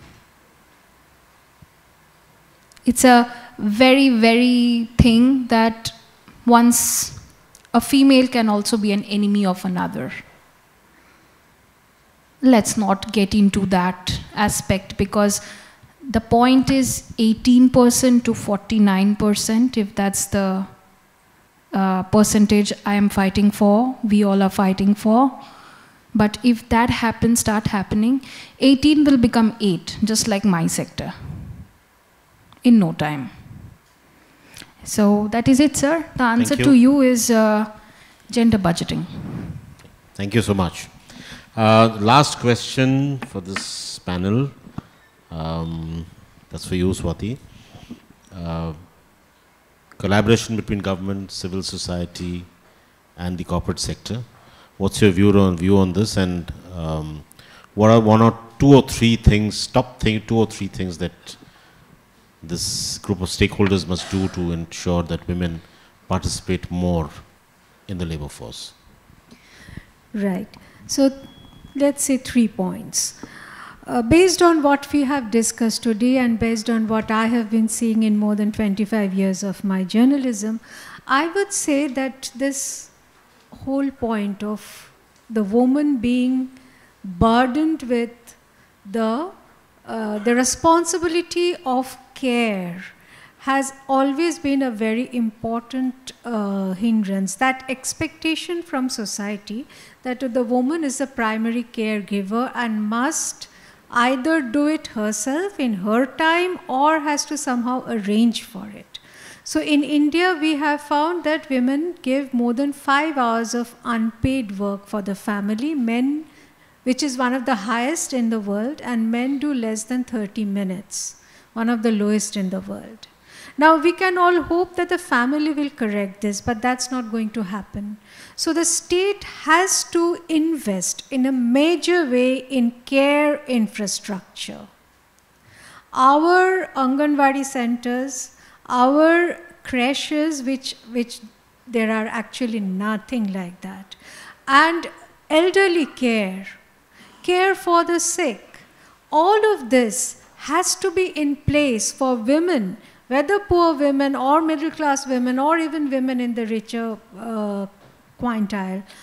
Everybody, unless the government, the state majorly invests in care infrastructure, women cannot come out and join in large numbers.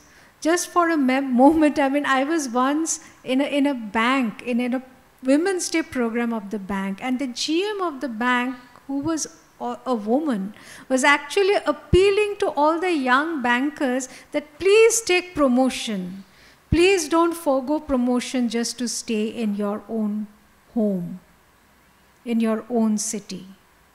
So this is how it is happening, that women themselves, we have also internalized this thing that I would rather stay with my, I mean, the man doesn't, the husband doesn't stay, forgo a single promotion.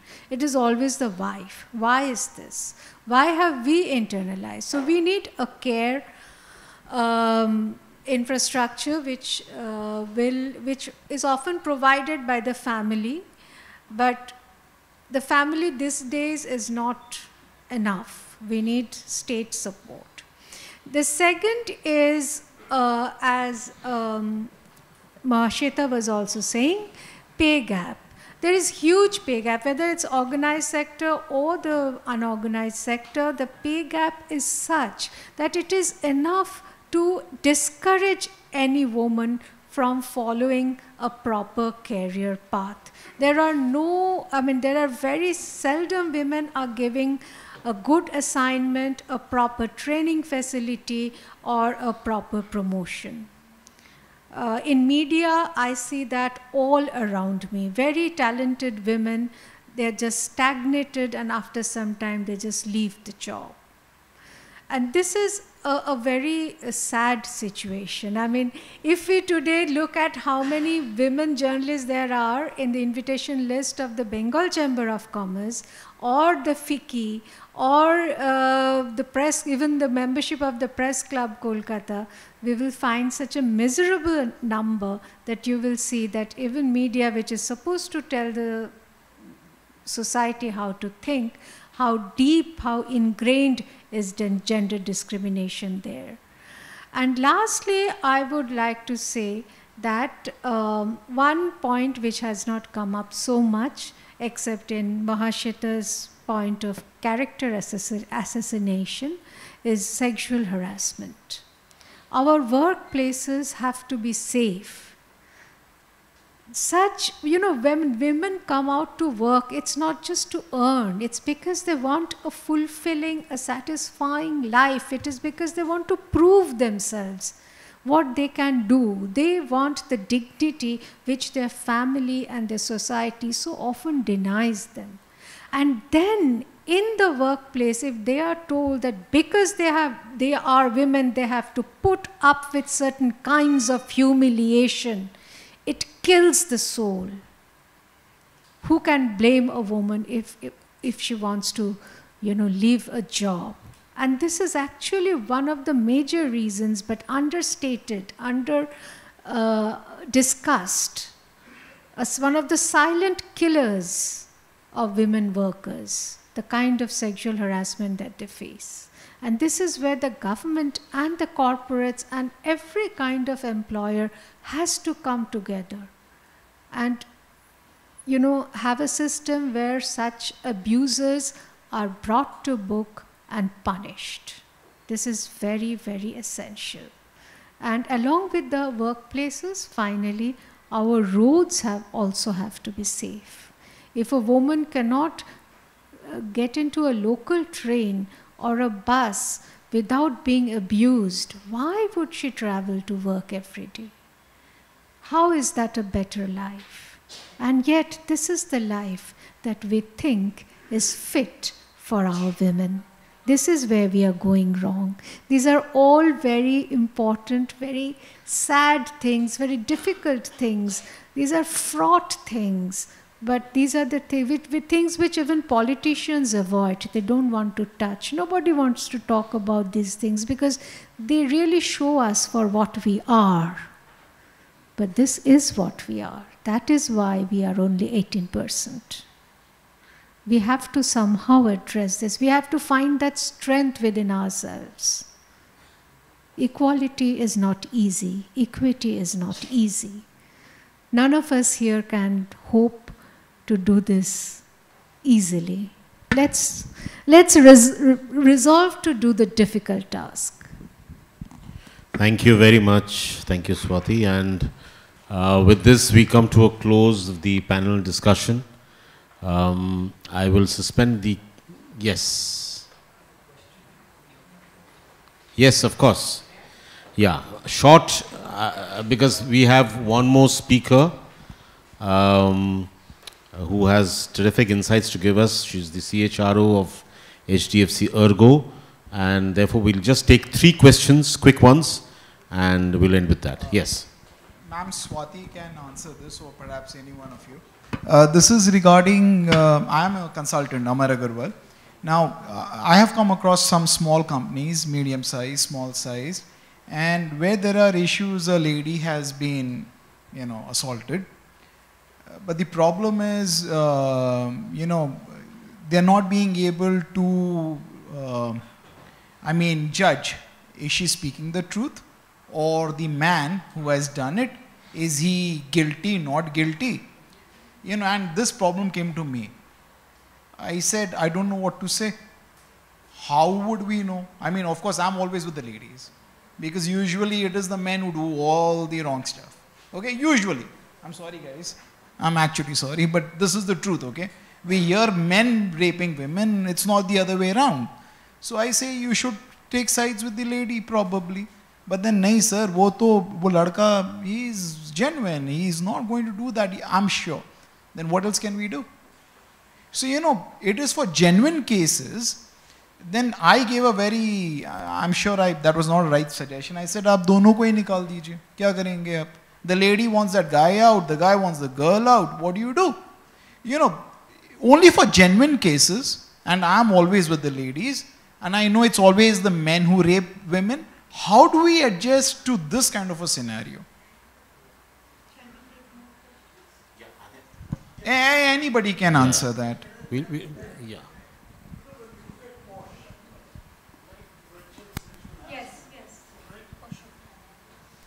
When we look at POSH, as we call it, prevention of sexual harassment, I think there is a laid down procedure to follow, right? And if organizations follow the POSH procedure, it's very exhaustive, right? It has an inquiry base into it, right? Then to be able to really find out who has committed an offense, right? I've been through 1 or 2 POSH cases myself. Okay, and I see that, if all the steps are followed correctly, right, you are able to determine where the problem lies. So, it is the implementation of POSH, because a lot of lip service is being played. That's why I kept quiet while listening to you, which you are right. But the methodology is there, the application might be lacking. Thank you. We found out that about more than half of the newspapers, media houses do not have POSH in place. Yes, one question. Another thing, I'm really sorry. Any corporate setup should have a legal and ethics team.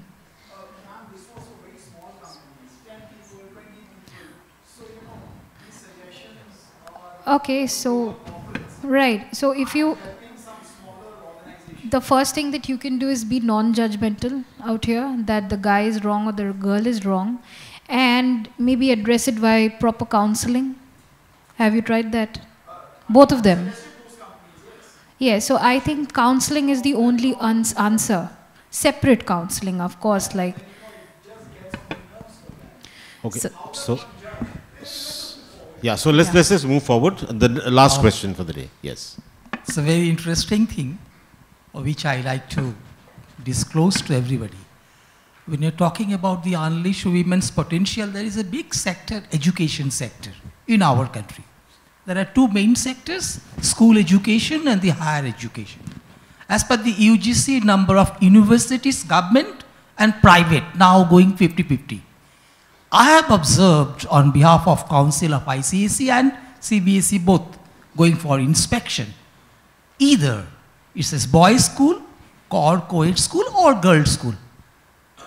More than 80% are females.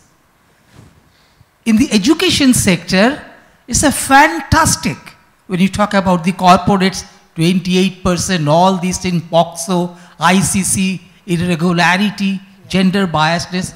That's a marvelous thing happening silently. Even in Calcutta, if you see some new schools are coming up, whether it's a DPS sort of thing or new school. 100% guaranteed the recruiters, the owners, they will recruit the female teachers. Irrespective of the boys' school, girls' school or co-ed school. In the private sector I'm talking about. Now the question is, even in the university itself, you go to all the private universities, irrespective of the humanities and social science or the engineering sector. I belong to one engineering college private sector. And I have been touring around the country as well as abroad. I'm talking about my country. Most of the private engineering colleges, starting from the top man, vice chancellor, and the below level, professors level, all women. That is not disclosed here. So maybe more than 60 to 70% females are already employed in the male sector, in the private sector. Of course, we do not belong to the corporate field. Thank you to everybody. Thank you so much. So with this, we come to the end of this, the Q&A and the panel discussions. Thank you.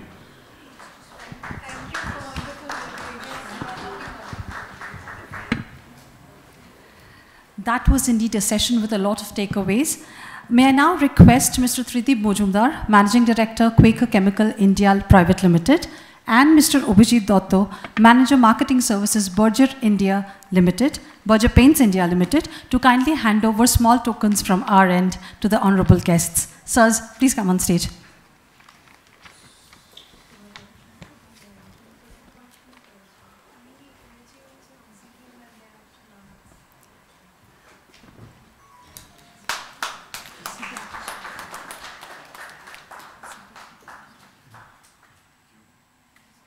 If you can just kindly...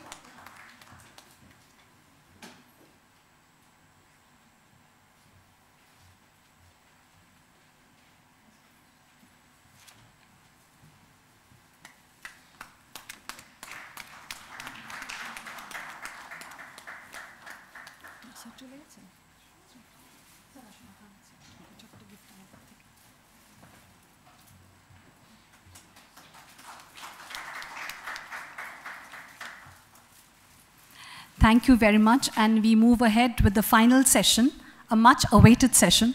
We have a special guest today evening. So,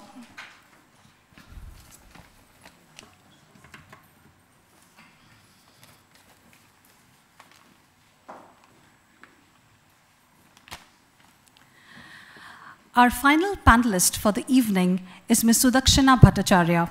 She is the Chief Architect of the People and Culture Practices at HDFC ERGO.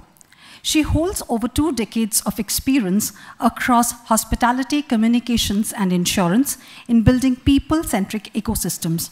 She is a champion for equity at the workplace, just what we heard some time back, democratizing well-being and creating the organization of tomorrow.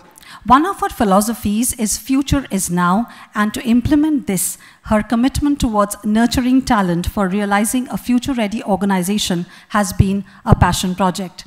She has been recognized with the ET Most Influential Women Award and her ET HR Leader for 2023. Welcome, ma'am. And just before the session, I would like to mention that at the chambers, in the leadership level, we almost have a 50-50 equal representation. Thank you. So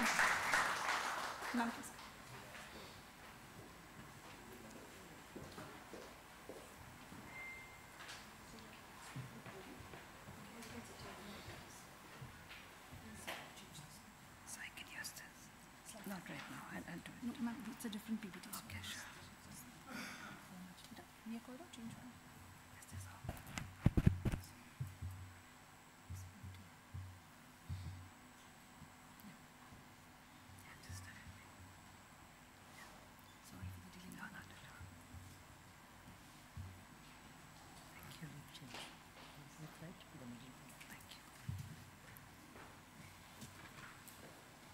Good evening, everyone.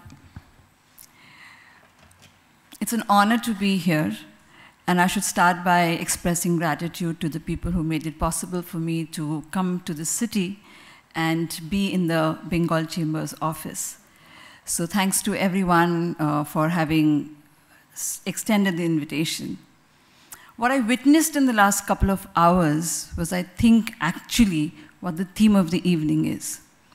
We saw a bunch of such wonderful women who talked about and shared perspectives about how to unleash the power of women or unleash the potential of women.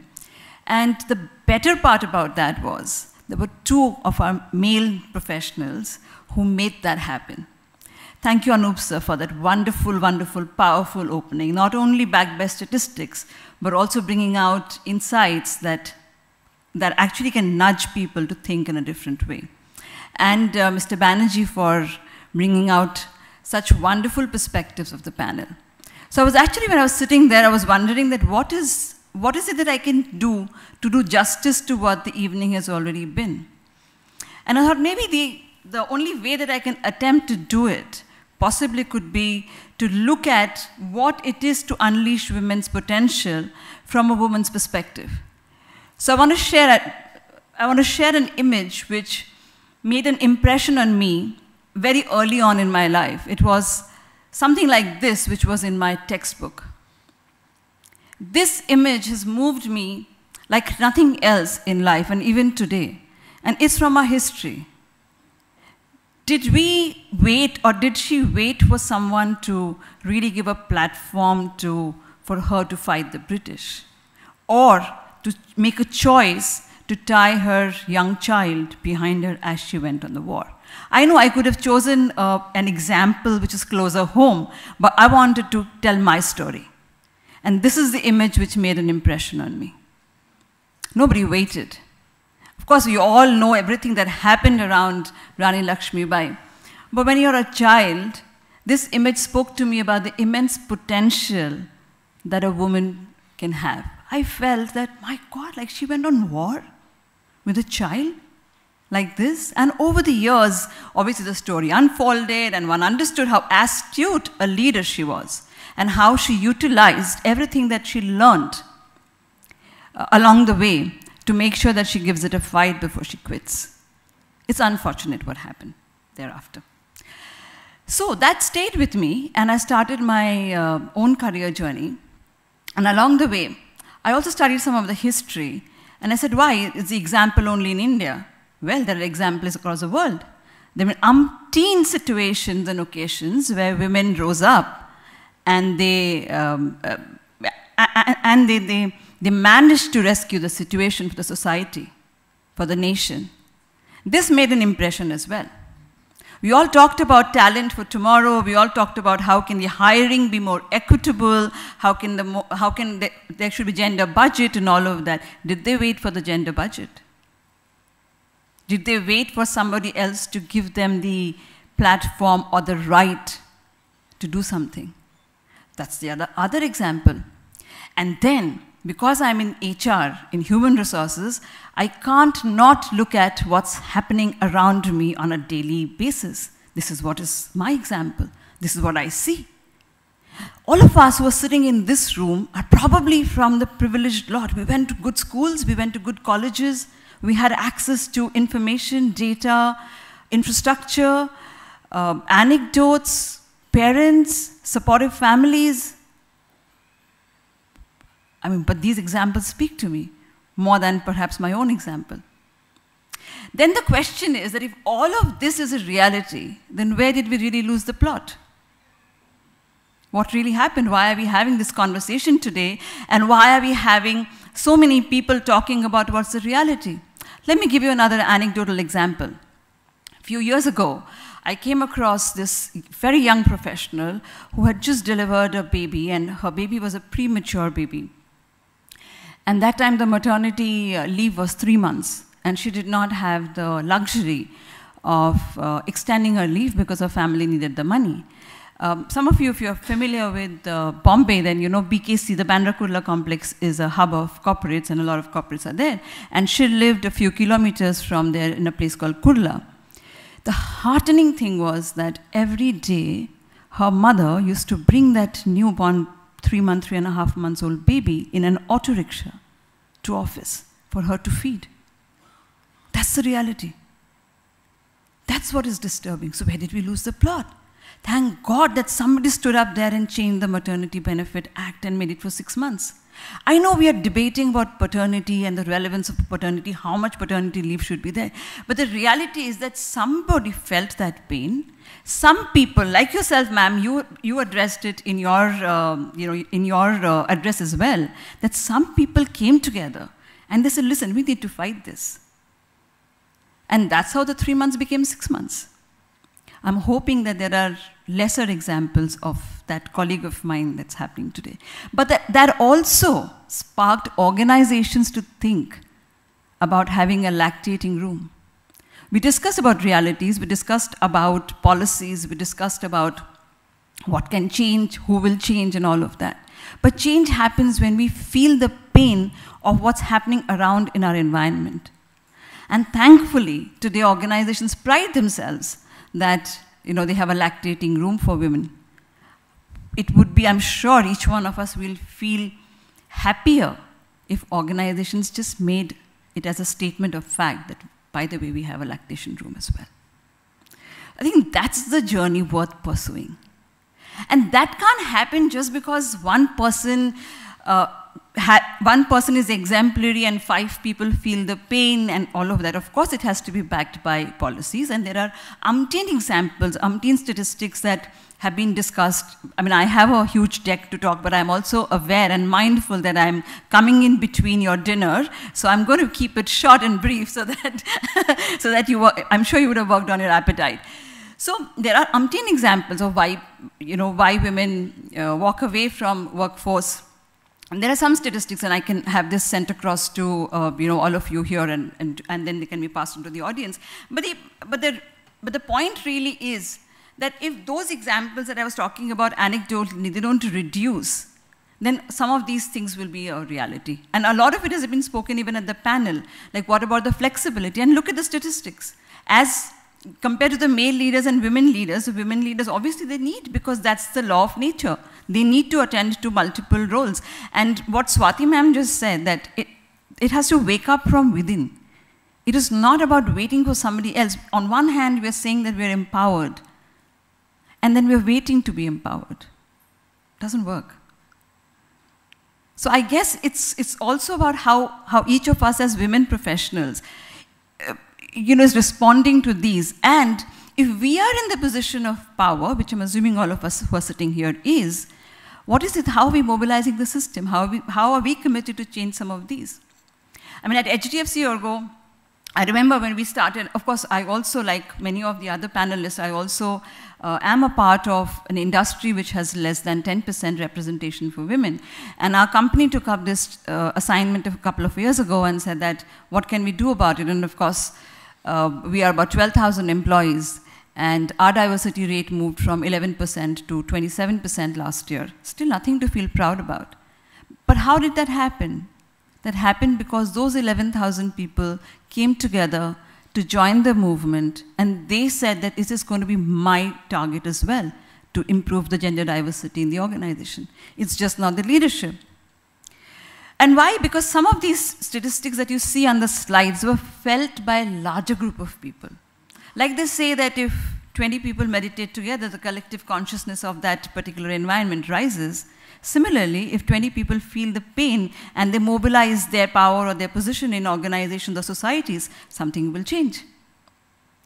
I think in my view, and when we looked at this whole success at HDFC ERGO, we said success meaning from 11% to 27%, we have a long way to go. And like what Mahashweta was mentioning, that why is it that we are keeping a cap and we are very happy about saying we've moved the needle from this to this? I mean, the entire 100% is at play. It could be a day when it is reversed. But the point is that all of this can only happen when some of us individually or collectively feel that we need to mobilize where we are, we need to mobilize the environment. And what really is the environment? Sometimes the environment could just be that how do we manage and map expectations from where we are. I'm assuming a lot of us here are professionals, either working in organizations or heading organizations like some of the other people mentioned some time back. And if that is the case, then what is it that we can do? What needs to change? And like Anup sir had mentioned, it's just not about data. It's about the culture of the society. And there's this particular line that I really like, which says that diversity is a transformation of mind. And that's true, isn't it? We can only create space for others when we allow or permit ourselves to create that space. It's because her mother created that space in her mind to help her daughter, because her company clearly didn't at that point of time. That's how she brought the child to be fed. She felt the pain. It's again a mother, again a woman who feels the pain of another woman. It would have been a shining example if instead of a mother, her husband brought her child to be fed. But that didn't happen. Because like somebody mentioned that paternity leave is not mandated. I mean, we all would cherish that day when the policymakers realized that just by making maternity leave to 6 months and mandatory, we're actually not serving the cause. We're actually creating more trouble because of that. But yes, I mean, the good thing is that things do change. The societies have matured. There are equal opportunity employer. The fact that organizations today are talking about equitable workplaces, and I love that example. In fact, there's an image, I wanted to put that image across here, but I somehow missed it. There's this image where there are these few boys with different heights. I'm sure some of you have, I think that's brilliant, because that really challenges the mind. That really tells us that one size fits all and giving equal opportunities is just not enough. And the way I process that, where did we lose the plot? The way I process as a woman professional is that there have been far too long that women took up other responsibilities and perhaps did not permit themselves to take up and follow their dreams for various other reasons. But if today we are aware and we are acknowledging it, then shouldn't it be then that they're given equitable opportunities? Whether it is about mandating a position at the board, or even in families, allowing the woman to really pursue what she wants to do, allowing her the flexibility to decide when she wants to get married, allowing her the flexibility to choose whether she wants to have a child or not. And that cannot be mandated by a policy of the country, unfortunately. That has to be facilitated by the policy in our own minds and perhaps in our hearts. So I know it could sound like I'm oversimplifying it, but then if we are the people who are really sitting here and challenging, then I think we are also the people who have the solutions and also the ability to influence that little circle where we are somebody. And if we can do a little bit of that, collectively things can change. After all, our country has seen enough and more movements. And movements bring about change. So, in effect, I mean, I can just go on about what's happening in the world and how alarming the situation is. But there's always light at the end of the tunnel, and I think the world, for so many thousands of years, have always given us examples to feel that things do change. It's just that some people have to believe in that change and believe that it's not only the time for equality, but it's time for equity. Because it has not happened for so many years, it's time that we bring that equity back. This is one of my most favorite illustrations that I have seen. And there are multiple reasons why I love this. Because it talks about inclusion. And again, inclusion is a state of mind. I cannot include unless I create space. And this is exactly what it says. Employees are ultimately individuals. Team leaders are communities. We talk about innovation, we talk about collaboration, but what if we had to really put this together? And see if this can really bring about the change, the much needed change that we are looking for. We've been deliberating a lot through the evening about challenges and the roadblocks. Some of you also mentioned about the mental roadblocks. Can we not start replacing some of these words with words that bring about that nudge within our hearts and minds? Maybe it is time to really embrace that it is just not gender diversity. It is truly diversity, equity, and inclusion. Because only if these three are read together can something come up from a policy perspective or from a change perspective or from a transformation perspective. And that transformation, like I said before, does not await policies. And thank you, sir, for bringing that 80% representation in the education sector. And that I don't think any policy would have mandated it. It would have organically happened. Because some people just came together and said this is how the education industry is going to be. And that's clearly an antithesis to what we have been deliberating through the evening. So the idea is that, however oversimplified it may sound, my humble effort through whatever I've been saying for the last few minutes is that I think somewhere the ownership of bringing about these changes lie within ourselves.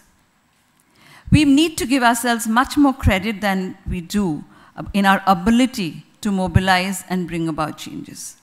How much are we permitting ourselves to really get out from the comfort zone and make that change happen? I saw it happening in my own organization when it became everybody else's agenda, everybody's agenda, not just the leadership's agenda, not just the board's agenda.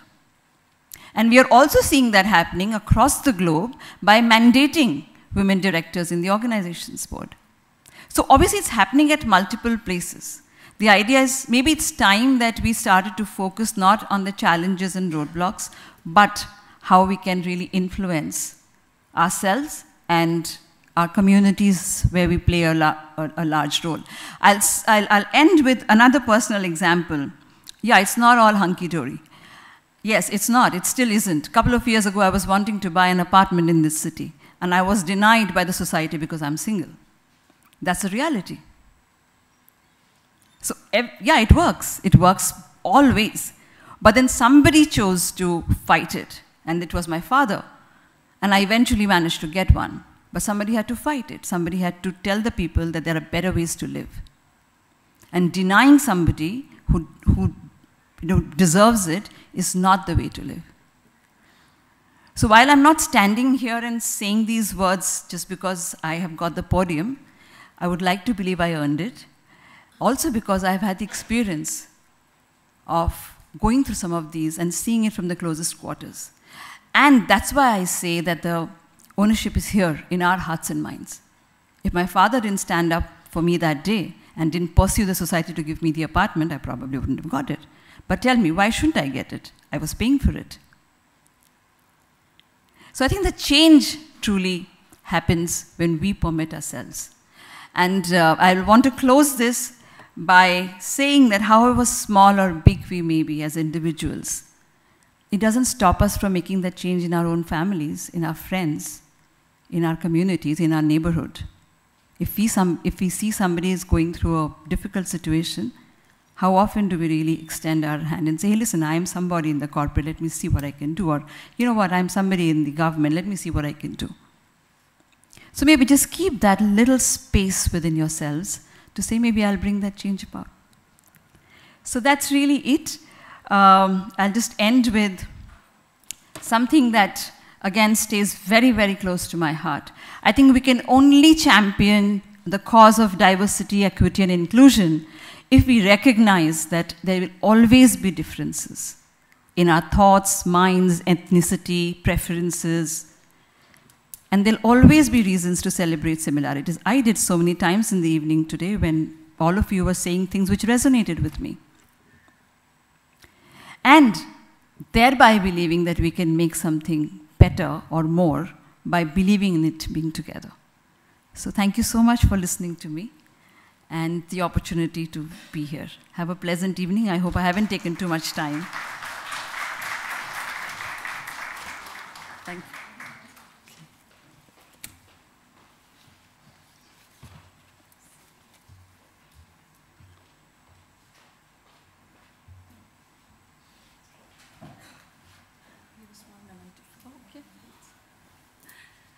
Thank you very much. So much of takeaway in one evening. So much to do, actually. So as we come closer to the end of the session, we have a small token of appreciation for ma'am as well. And I would like to call upon stage Mr. Praveen Srivastava, Co-Chair of the Marketing and Brand Committee of the Bengal Chamber and Chief of Marketing and Sales Branded Products and Retail FP, Tata Steel Limited. Sir, kindly come on stage, please.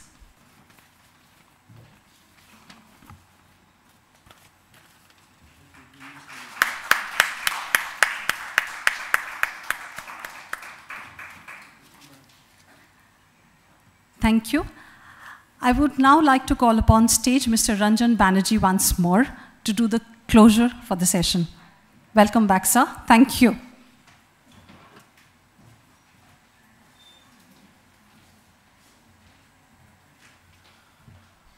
Thank you so much. Thank you, everybody, for being here.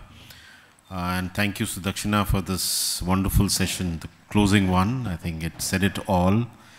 A quick recap of what we learned and what we heard today. We heard about goal number 5 of the UN being gender equality, and that being a trigger where if we add more and more women into our workforce, India could explode its GDP by 770 billion. And I think that's what is important to understand, because there's a very clear business case behind building gender diversity and equity in the organizations. We also heard about bring women back to work, and I think that's an initiative which many organizations are taking up, and that's something which is worth its take. Honorable Minister spoke about breaking stereotypes and first and foremost building safety and dignity of women in society before we think of anything else.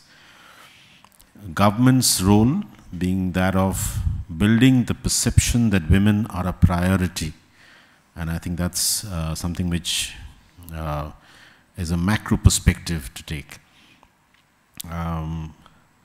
Madam, you spoke about women's rights are human rights, and I think that was a very telling statement. The biggest thing, the best thing that you spoke about was build the infrastructure. If it is not there, don't make excuses. I think it's time that we all woke up to this issue.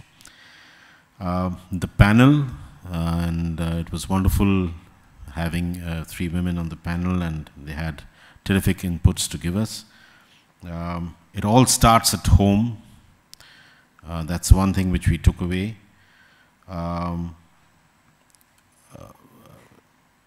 Investment in the company's infrastructure is key.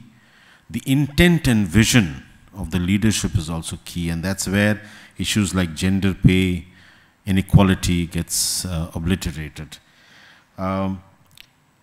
Building a safe workplace, just as we build a safe society, so the workplace is also, that's another very important, crucial point to keep in mind. And we might be looking at the top niche 10% of organizations that we are all familiar with, but there are many, many organizations down the line which do not follow basics.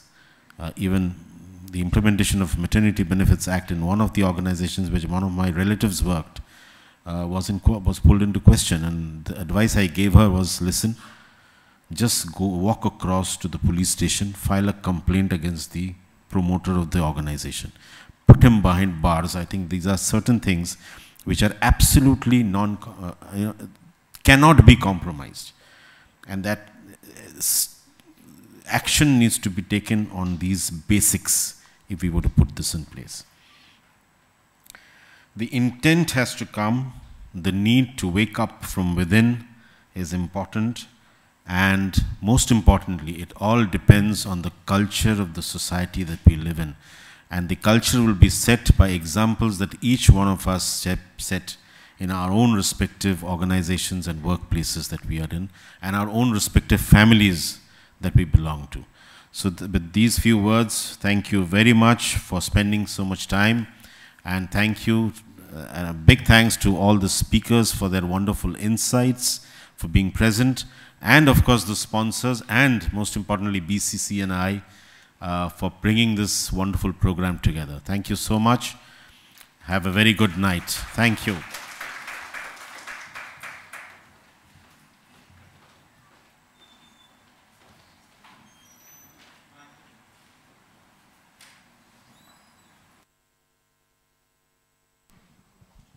Hello. Thank you, everyone. Just to remind once more, there is a jewelry stall from Senco Gold and Diamond. I'm sure we all love to buy, jewelries, be it costume jewelry, be it gold, be it diamond. You may have a look at the stall. They're really nice. Thank you very much. Thank you for joining us. Have a wonderful evening. Thank you.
Open खुल जा dim sum, खुल जा दरवाजा, खुल जा। चाहिए सोना तो इतना हैसल क्यों लेना? My digi gold app from Senco gold and diamond. सोना खरीदो, बेचो या रिडीम करो, कभी भी कहीं भी instantly. Download my digi gold app now. In 1760, a young color chemist started selling Prussian blue in England, who made this pigment himself using a secret formula. The name of this young prodigy was Louis Berger. Later on in 1923, Berger Paints India started out with a small factory in the hinterland of Havra, West Bengal. This factory only manufactured industrial paints, and up until the late 1980s, Berger had no presence in the decorative paints segment. In 1991, the Dhingra family became the promoters of the company, and Berger Paints have since been growing under their aegis. Today, Berger has progressed to becoming the second largest paint company in India in the decorative segment. We ideate and innovate to reinvent ourselves continually by finding solutions for emerging customer needs in the Berger way. Families with children often complained about staining on walls because the walls had become their kids' canvas. That's when we launched India's first washable paint in 2008, Easy Clean. Weathercoat Cool and Seal was launched in 2012. This roof coating solution aims at reducing the heat buildup in the room. Besides, helping save on the skyrocketing electricity bills during summer. With the emerging infrastructural and construction needs in India, most houses end up looking dusty and dilapidated. To combat the same, we have launched Weathercoat Anti-Dust for exterior walls. Its high DPUR keeps homes looking fresh and homeowners happy. We continue to innovate in the service segment as well. We were the first company to launch an express painting service. Through this, homes are painted using sanitized automated painting tools for faster and cleaner output with color consultancy and supervision. We have made waterproofing solutions more scientific than skill dependent. Through the introduction of moisture meter, it detects the level of dampness on the wall and scientifically suggests product solutions for the same. In pursuance of our corporate social responsibility, we were the first company to set multiple training centers where we trained candidates to become self-sufficient paint contractors and applicators. Many of them have even won wall painting competitions in national and international forums. We believe in giving back to nature what is hers. We are both humbled and honored that our initiatives like water conservation, war on waste, 4R, dust and fume extraction system have been recognized with awards and accolades, and we will continue to strive to make a difference.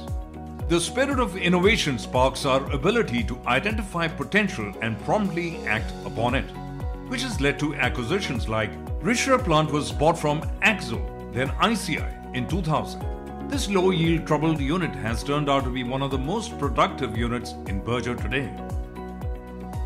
BGN Nepal was acquired in the year 2000 and is now the second largest paint company in Nepal. The world is highly environmentally conscious today.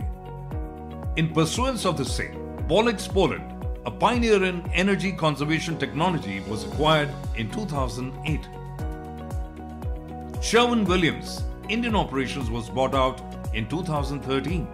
Its range of textured finishes strengthened our project segment. Savo Coatings, a specialty industrial coating manufacturing firm, was acquired in 2017. The latest acquisition of Shalimar Tar Products in 2019 has strengthened our waterproofing segment, making us one of the major players in waterproofing solutions provider in India. We are amongst the best in every segment we are in, and wherever we didn't have the competence, we have tied up with global leaders to ensure we bring nothing but the best to our customers. The passion, energy and diligence of our tightly knit family of 5,400 members has catapulted the company to its current position. Our products have been used for painting iconic structures like Chenab Rail Bridge, Jammu and Kashmir, Atal Bridge, Ahmedabad, IIM Nagpur, Air Force Headquarters, New Delhi, and landmark structures of ITC, Hayat, Tata's among others. We have received global acclaim during FIFA World Cup 2018 for having painted 3 stadiums and 2 airports in Russia. We were the only company that was entrusted by the Andhra Pradesh government to paint 12,000 plus schools under Manabari Nadu project. And we delivered it within 6 months during pandemic. We are also a leading manufacturer of powder coatings which are used by leading household appliance brands. We are also the key suppliers to the leaders in the automotive industry across 2-wheelers, 3-wheelers, commercial vehicles and tractors. For professional and industrial customers, Berger has a full range of general industrial coatings, coil coatings, road marking paints, intumescent paints for fireproofing, anti-carbonation paint for painting bridges, paint with antibacterial properties for use in medical equipment and hospitals, floor coatings and wood coatings. With the passion and ambition to go global, we have our overseas operations spread across Nepal, Russia, Poland, UK, France and Ukraine. Now we have 27 manufacturing units across India, 2 in Nepal and 1 each in Poland and Russia. खुल जा, open, open, खुल जा dim sum, खुल जा दरवाजा, खुल जा, खुल जा। चाहिए सोना तो इतना हैसल क्यों लेना? My DigiGold app from Senco Gold and Diamonds. सोना खरीदो, बेचो या रिडीम करो, कभी भी, कहीं भी, instantly. Download My DigiGold app now.